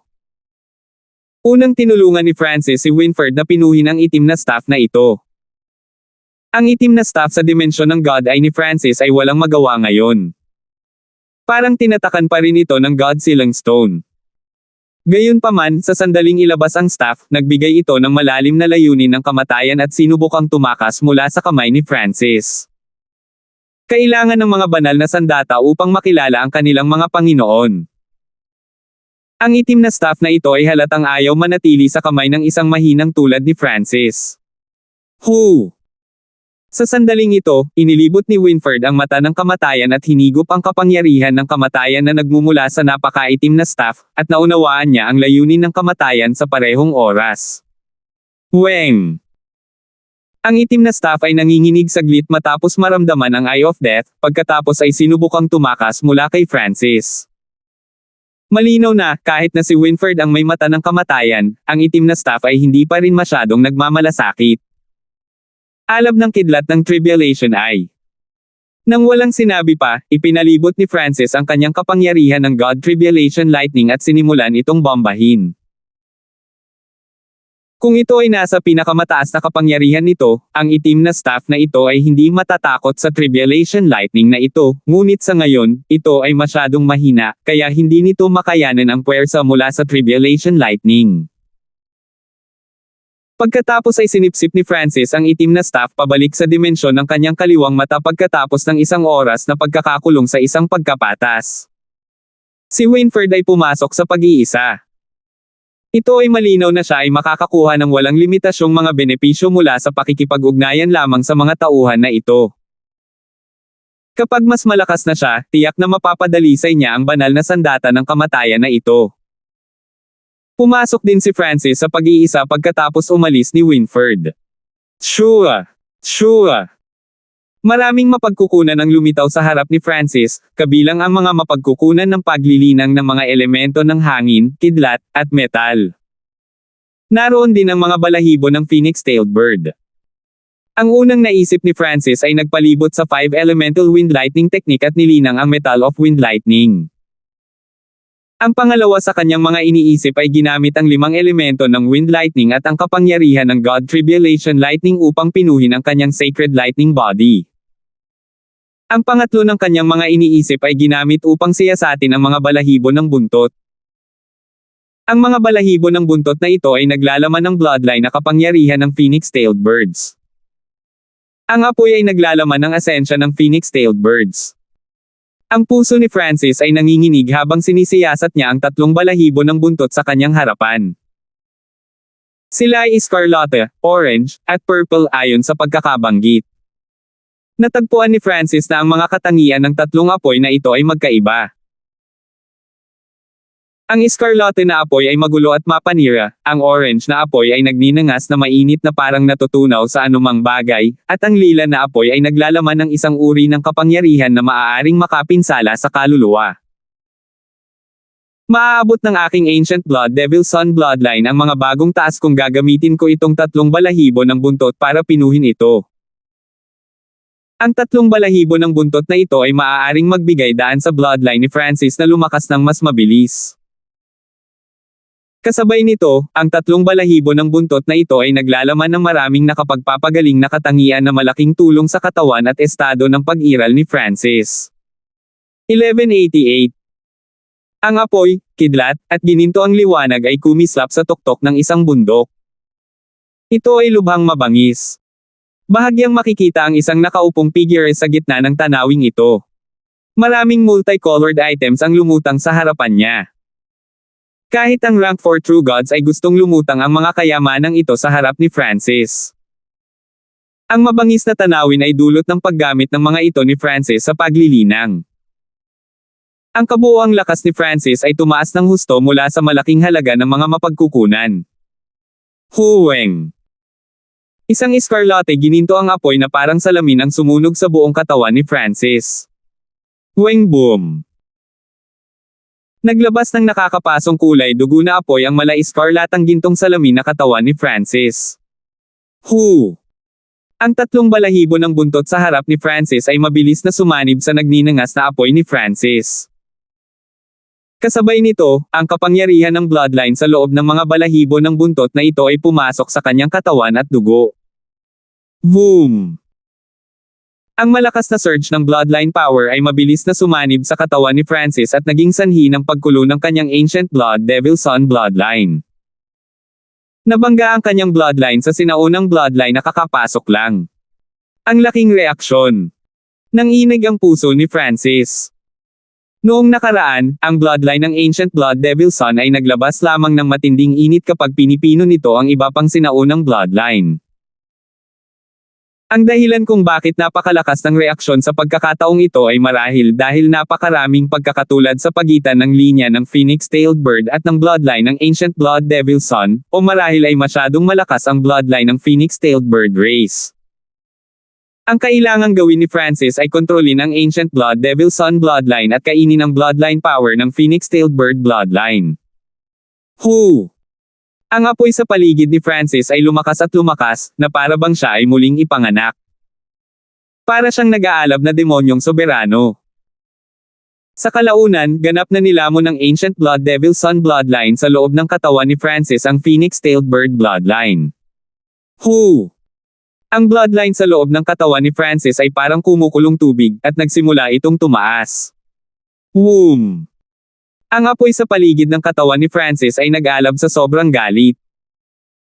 Pulang dugo ang mga ito, at ang surge ng bloodline aura ay mas malakas at mas mainit kaysa dati.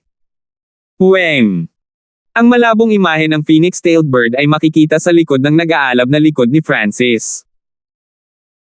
Ang mga sinaunang hayop sa malapit ay biglang naramdaman na nagsimulang kumulo ang kanilang mga bloodline, at agad silang napuno ng takot at gulat. Mukhang sumailalim sa ebolusyon ang aking Ancient Blood Devil Son bloodline. Sabi ni Francis sa mahinang tono na may pananabik. Hindi niya alam kung anong ranggo ng 10,000 ancient races ang maihahambing niya ngayon. Susubukan ko ito. Tumayo si Francis. Nagbigay siya ng dominante at ligaw na aura. Hu! Isang iskarlate na magulong apoy ang biglang pumaligid sa kamay ni Francis matapos niyang i-circulate ang bloodline ng Ancient Blood Devil Son. Boom! Sinuntok ni Francis. Boom! Pang! Isang iskarlate na liwanag ng kamao ang lumabas na parang ball ang apoy at nagliwanag sa kalapit na kalangitan. Anong lakas! Lalong lumakas ang apoy. Naramdaman ni Francis ang higanteng firehole sa kanyang harapan. Weng! Ang dambuhalang ball ang apoy na ito ay patuloy na nagninanga sa hangin, na para bang hindi na ito mawawala. Nakaramdam si Francis ng kaunting abala at ginalaw ang kanyang layunin. Ang ball ang apoy ay agad na sumabog at naging isang karagatan ng apoy, ngunit hindi ito napatay. Ang pakiramdam na ito. Maaaring umabot na sa level 1 ang intent of fire ko. Naramdaman ni Francis na kayang kontrolin ng kanyang intent ang apoy na kanyang pinakawalan. Maaari niyang makuha ang Heaven Earth Yuan Chi sa hangin at gawing kapangyarihan ng apoy para sa kanyang sariling paggamit. Hindi ko akalain na ang pagsasanib ng Phoenix-tailed bird bloodline at Ancient Blood Devil Son bloodline ay magbibigay daan sa aking pag-unawa sa intent of fire na umabot sa level 1. Isang ngiti ang nabuo sa mukha ni Francis. Personal niyang nasaksihan ang battle power ni Harry, na ang intent of water ay halos nasa level 1. Sa sandaling ito, ang intent of fire ni Francis ay tunay na level 1, kaya mas malakas pa ito kaysa kay Harry. Matapos palakasin ang kanyang bloodline, nagsimulang tumuon si Francis sa 5 elemental wind lightning technique. Bagamat ang pagtaas ng cultivation ay hindi makakapagpahusay sa battle power ni Francis, ang kanyang cultivation ay masyadong mababa at magsisimulang higpitin ang paglaki ng kanyang battle power. Whoosh! Isang nagninangas na gininto ang higanteng sungay, isang kulay dugo na bulaklak, at isang gininto ang prutas na natatakpan ng kaliskis ang lumitaw sa harap ni Francis. Ito ang pinakamahalagang cultivation resources ni Francis ng Tao of Metal. Na-duplicate na niya ang ilan kanina at malaya na niyang magagamit ang mga ito. Weng Shu. Ang mga epekto ng tatlong mapagkukunan ay sinipsip ni Francis at Dom Aloy sa kanyang katawan at mga paa patungo sa kanyang Sacred Power Whirlpool. Ang Sacred Power Whirlpool ni Francis ay parang 5 kulay na circular tablet na dahan-daang umiikot.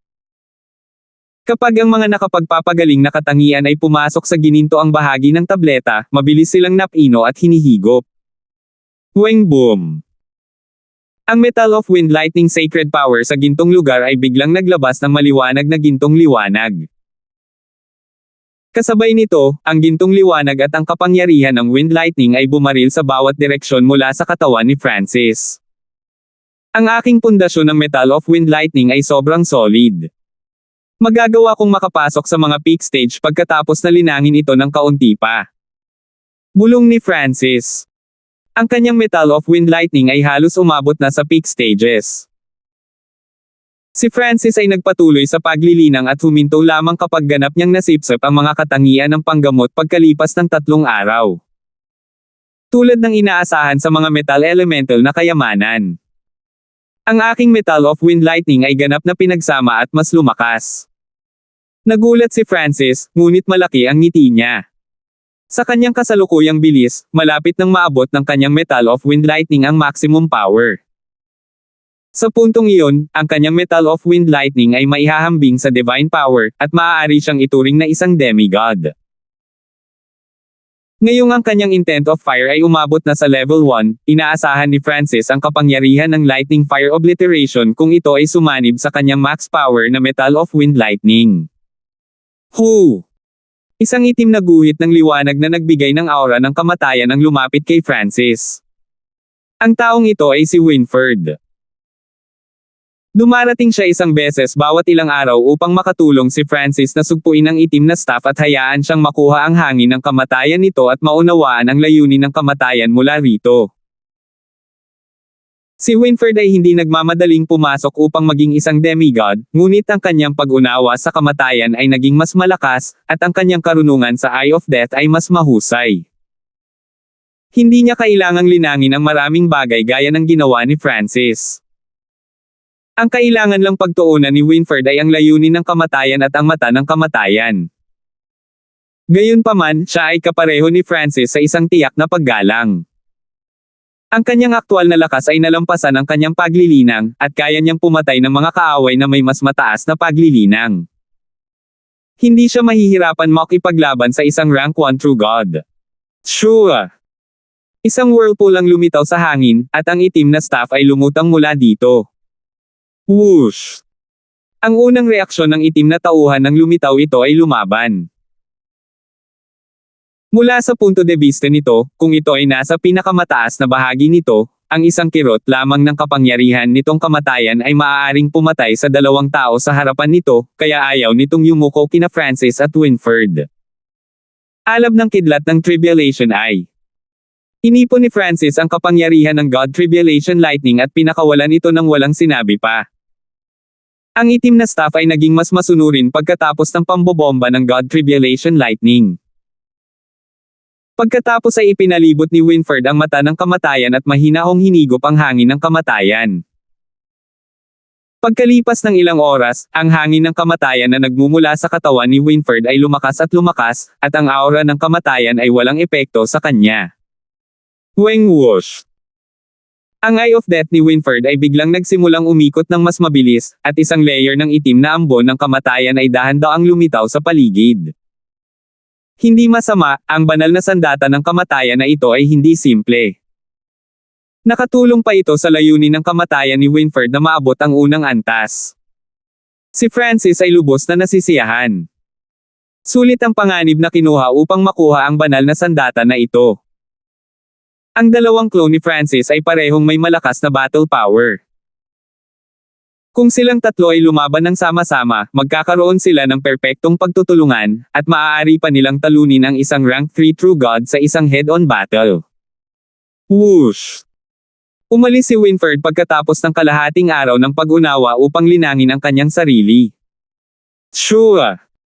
Ibinalik ni Francis ang itim na staff sa dimensyon ng kanyang God Eye.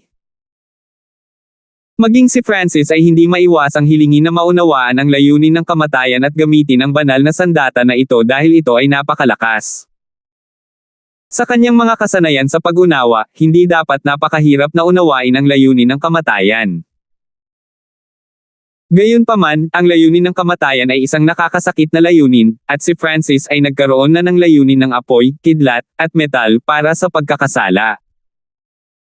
Bukod pa rito, si Winfred ay may mata ng kamatayan, kaya ang itim na tauhan na ito ay mas bagay para sa kanya. Tama, nandyan din ang bato ng pagtatak ng Diyos. Nang banggitin ng itim na staff, naalala nito si Francis ang God-sealing stone na pumipigil dito. Sure! Lumabas si Francis mula sa Misty Spatial World at kinuha ang mga sirang piraso ng God-sealing stone. Weng! Kumalat ang di nakikitang kapangyarihan sa pagbubuklod. Ang anumang layunin o kapangyarihan ay pinaghigpitin at hindi na ilabas ang kanilang buong kapangyarihan. Sayang ang gayong kayamanan. Bahagyang umiling si Francis at bumaantong hininga. Ayon sa Golden Armed Race, ang God-sealing stone ay isang kayamanan na kumakatawan sa God-sealing race, na nasa ika-14 na pwesto sa 10,000 ancient races. Ang bato ng pagtatak ng Diyos na ito ay maaari pang itatak ang nakakatakot na itim na tungkod. Kung magagamit ito ni Francis sa pakikipaglaban, ang kalaban ay hindi na makakagamit ng anumang kapangyarihan at papatayin lang niya. Sa pag-iisip hanggang doon, si Francis ay labis na ayaw sumuko. Kailangang mayroong isang bagay na may halaga sa God-sealing stone. Bagaman nasira ang God-sealing stone, nandoon pa rin ang sealing power. Hindi ko lang ito magagamit.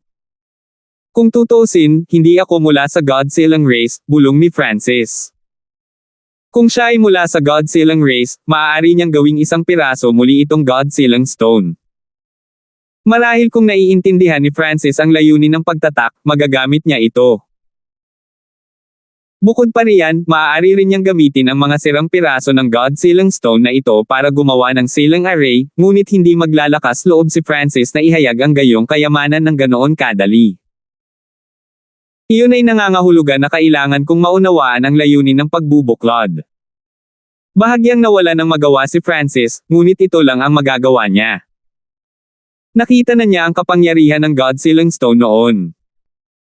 Ang God-sealing stone na ito ay maaaring pigilan ang mga kaaway sa pag-teleport o paglipat sa kalawakan. Kinuha ni Francis ang 2 piraso ng God-sealing stone at umupo habang inilalagay niya ang kanyang kamalayan sa God-sealing stone. Napakalalim ng kapangyarihan ng pagbubuklod. Naramdaman ni Francis ang kapangyarihan ng selyo. Ibang-iba ito sa 5 elemento o ang Tao of Wind Lightning. Weng! Binuksan ni Francis ang kanyang God Spiritual ay para pagbutihin ang kanyang bilis ng reaksyon at kakayahan sa pag-unawa.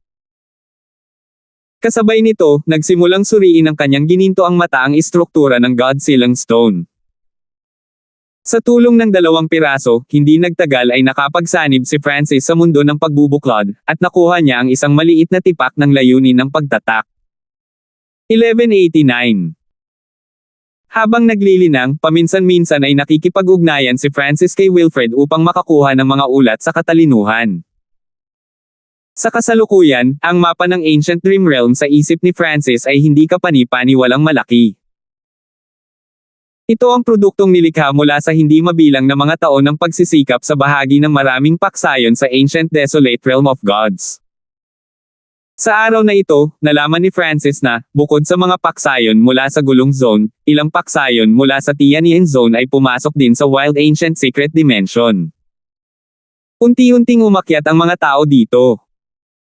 Para sa Wild Ancient Secret Dimension na nagbubukas lamang ng isang beses bawat 10,000 taon upang mabuksan ng maaga ay maaaring dahil sa akin. Matibay na naniniwala si Francis na siya ang dahilan. Gayunpaman, kung ang lihim na dimensyon ay maaaring magbukas ng maaga, maaari rin itong magsara ng maaga, at ang mahalagang puntong ito ay maaaring depende rin kay Francis. Sa sandaling ito, ang mga eksperto sa labas ay halos nag-ooperate sa perimeter, ngunit habang dumarami ang mga tao, tataas ang lakas ng pakikipaglaban ng kanilang grupo, at mas lalo silang lalapit sa rehiyon para maghanap ng mas malaking kapalaran. Ang karamihan sa mga paksayon na ito ay 5-star na paksayon.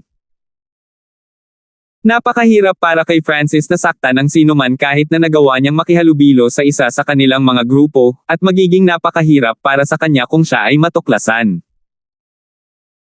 Nang maunawaan ito, nagpasya si Francis na ipagpatuloy na lang ang paglilinang, pangunahin ang pagtutok sa 5 Elemental Wind Lightning Technique at pag-unawa sa God-sealing stone.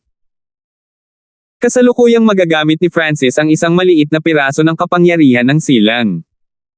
Whoosh!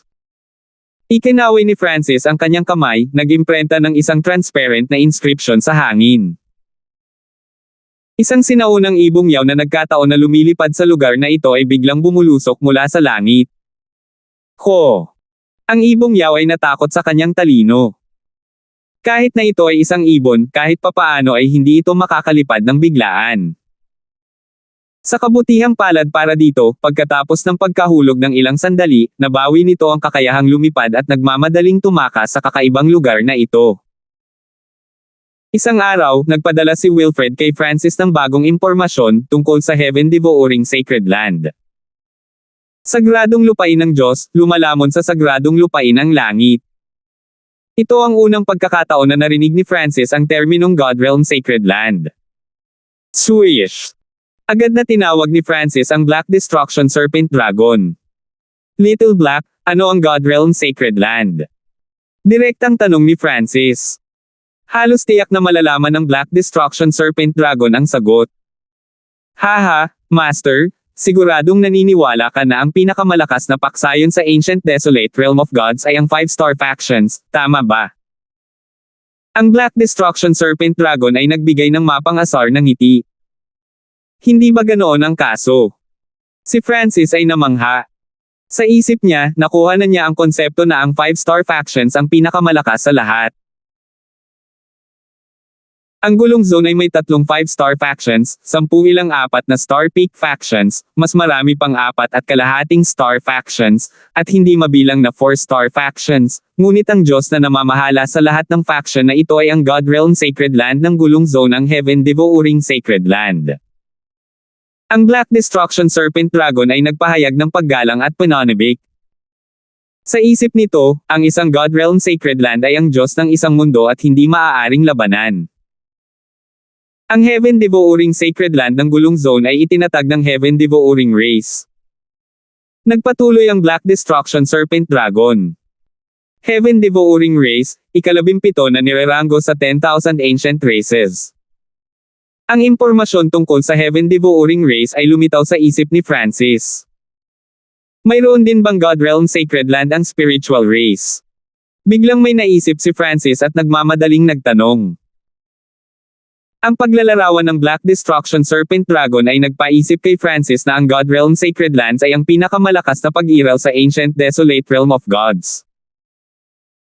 Dahil ang espiritual na lahi ay nirerango sa ika-19 sa 10,000 sinaunang lahi, magkakaroon din kaya ito ng God Realm Sacred Land.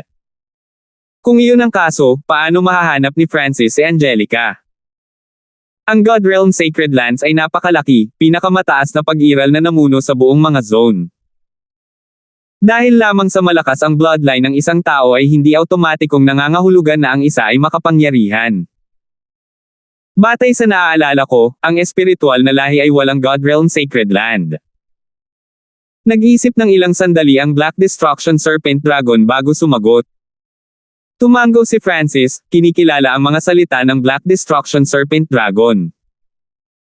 Ang isang malakas na linya ng dugo ay hindi kinakailangang isalin sa isang kaukulang antas ng lakas. Ang isang bloodline ay maaaring magbigay sa isang tao ng isang magandang pundasyon, ngunit hindi ito makapagpasya sa hinaharap ng isang tao. Hindi man lang mabilang ni Francis ang lahat ng mga eksperto na natalo niya na may mas mahusay na bloodline kaysa sa kanya.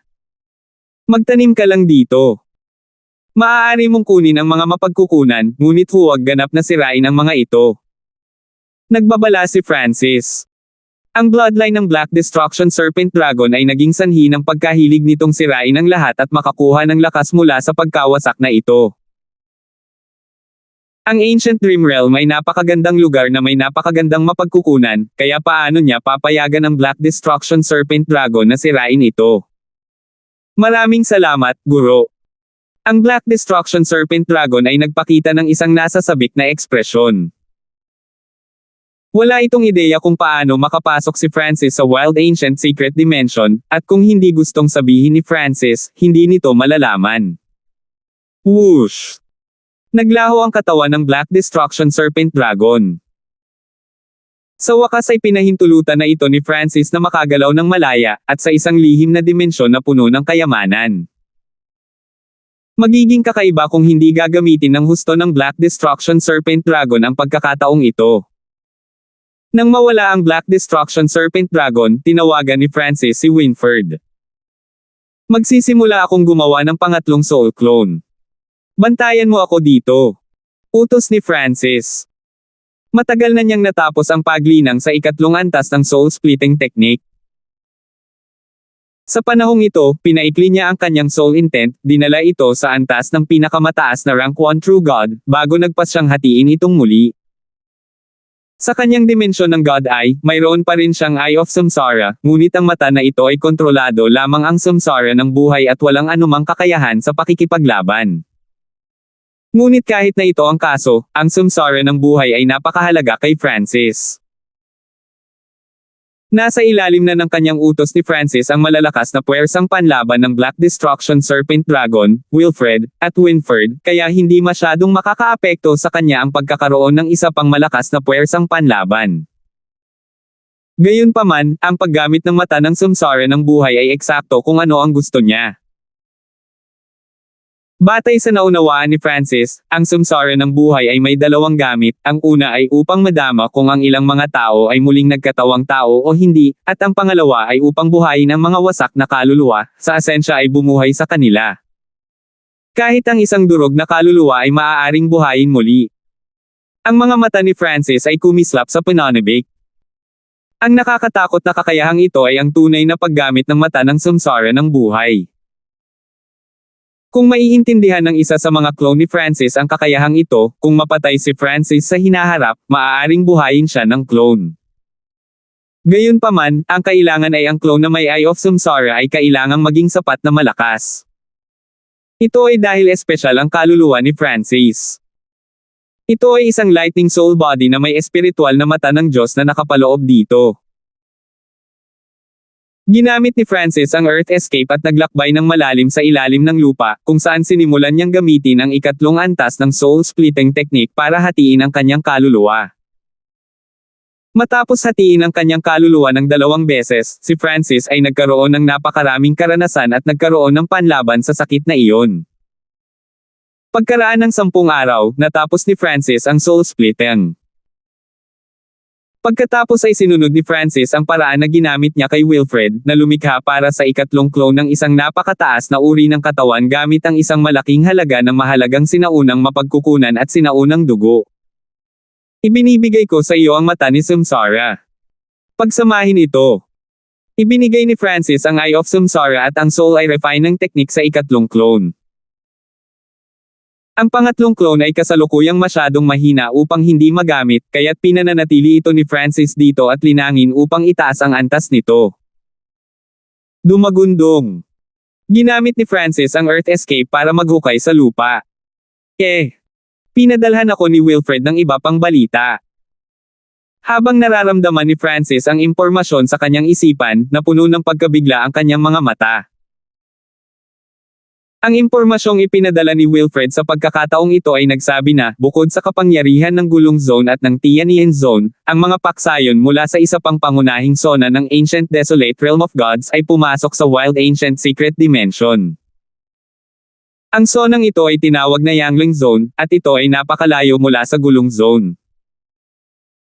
Ang mga paksayon mula sa Yangling Zone ay nakapasok lamang sa Wild Ancient Secret Dimension dahil sa God Realm Sacred Land.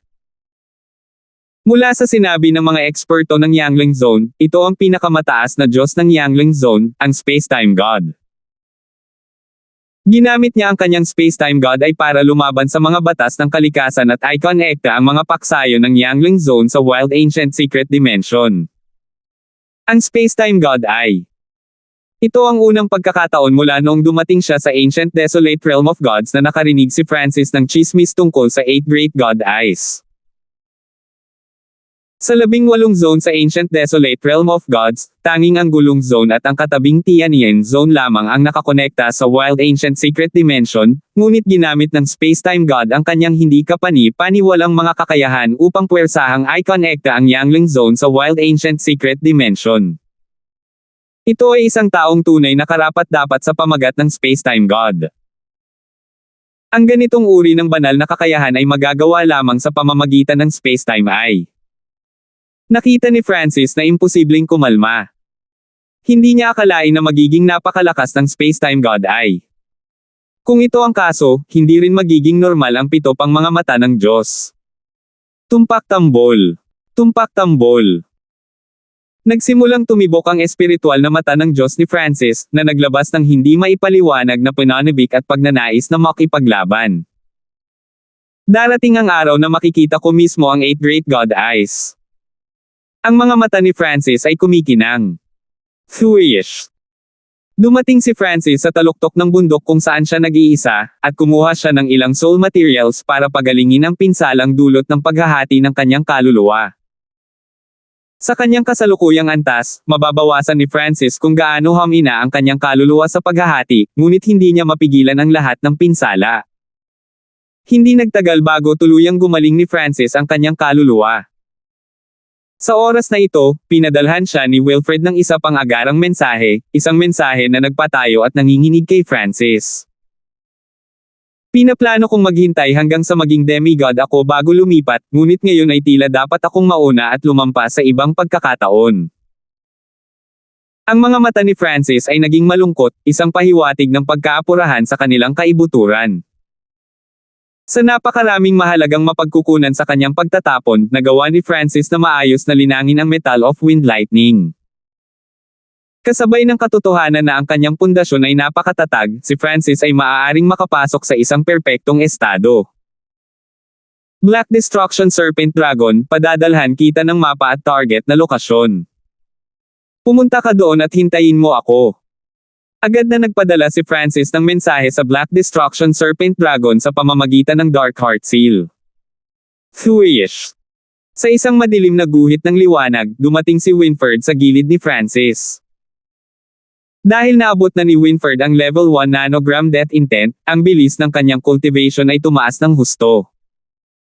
Siya ngayon ay nasa antas ng demigod at magiging kapaki-pakinabang. Winfred, umalis na tayo. Inilagay ni Francis si Winfred at ang kanyang sinaunang beast horde sa misty spatial world at naglaho sa isang stream ng mahinang gintong liwanag. Matapos mawala ng medyo wala pang isang buwan, muling dumating si Francis sa Phoenix Forest, kung saan sinusubukan pa rin ng ilang menor de edad na kapangyarihan na maghanap ng kayamanan mula sa pugad ng Phoenix. Ilang sandali lang bago nakita ni Francis ang Forest of Death. Ang kagubatan ng kamatayan ay hindi na ang parehong kagubatan, dahil ang itim na fog ng kamatayan at ang silang energy ay parehong nawala, nag-iwan lamang ng hubad at lantang mga puno. Ngunit medyo marami pa ring tao sa loob, naghahanap ng kayamanan. Pagkatapos ng lahat, hindi mabilang na mga eksperto ang minsang nakapasok sa lugar na ito at doon namatay. Hindi ito pinansin ni Francis at nagpatuloy. Biglang huminto si Francis sa gitna ng hangin, isang walang magawang ekspresyon sa kanyang mukha. Sa ibaba, isang grupo ang patungo sa ilang direksyon, at isang partikular na tao sa grupong ito ay tumigil din, tulad ni Francis. Ang taong ito ay si Froilan, ngunit wala na siyang marangal na mukha na maaaring baliwalain ang lahat ng bagay. Ito ay isang mukha ng pagkabigla na kasalukuyang nakatitig kay Francis nang hindi makapaniwala. Paano ito mangyayari? Paano lumabas si Francis sa Wild Ancient Secret Dimension? Nakapasok si Froilan sa Golden Jade Ray sa pamamagitan ng kanyang master, ang Skyfeather Island Lord, at sa kabutihang palad ay nakakuha ng isang entry spot. Ngunit si Francis ay isang nobody, isang taong sinusuportahan ng mahinang blazing fire golden ship race. Paano rin siya makikita sa Wild Ancient Secret Dimension? Dahil nagkita tayo dito, hayaan mo ngayon ang araw ng iyong kamatayan. Bulong ni Francis sa kanyang sarili, pinapatay ang intensyong lumalabas sa kanyang katawan. Ang pagpatay kay Froilan ay hindi lamang dahil siya ay disipulo ng Skyfeather Island Lord. Higit sa lahat, nakilala ni Froilan si Francis, at kung sasabihin niya sa Skyfeather Island Lord ang kanyang nakita dito, malamang na mahulaan kaagad ng Skyfeather Island Lord na si Francis ay maaaring pumasok sa Wild Ancient Secret Dimension kung kailan niya gusto. Salamat po at sinamahan ninyo ako. Ingat lagi mga master.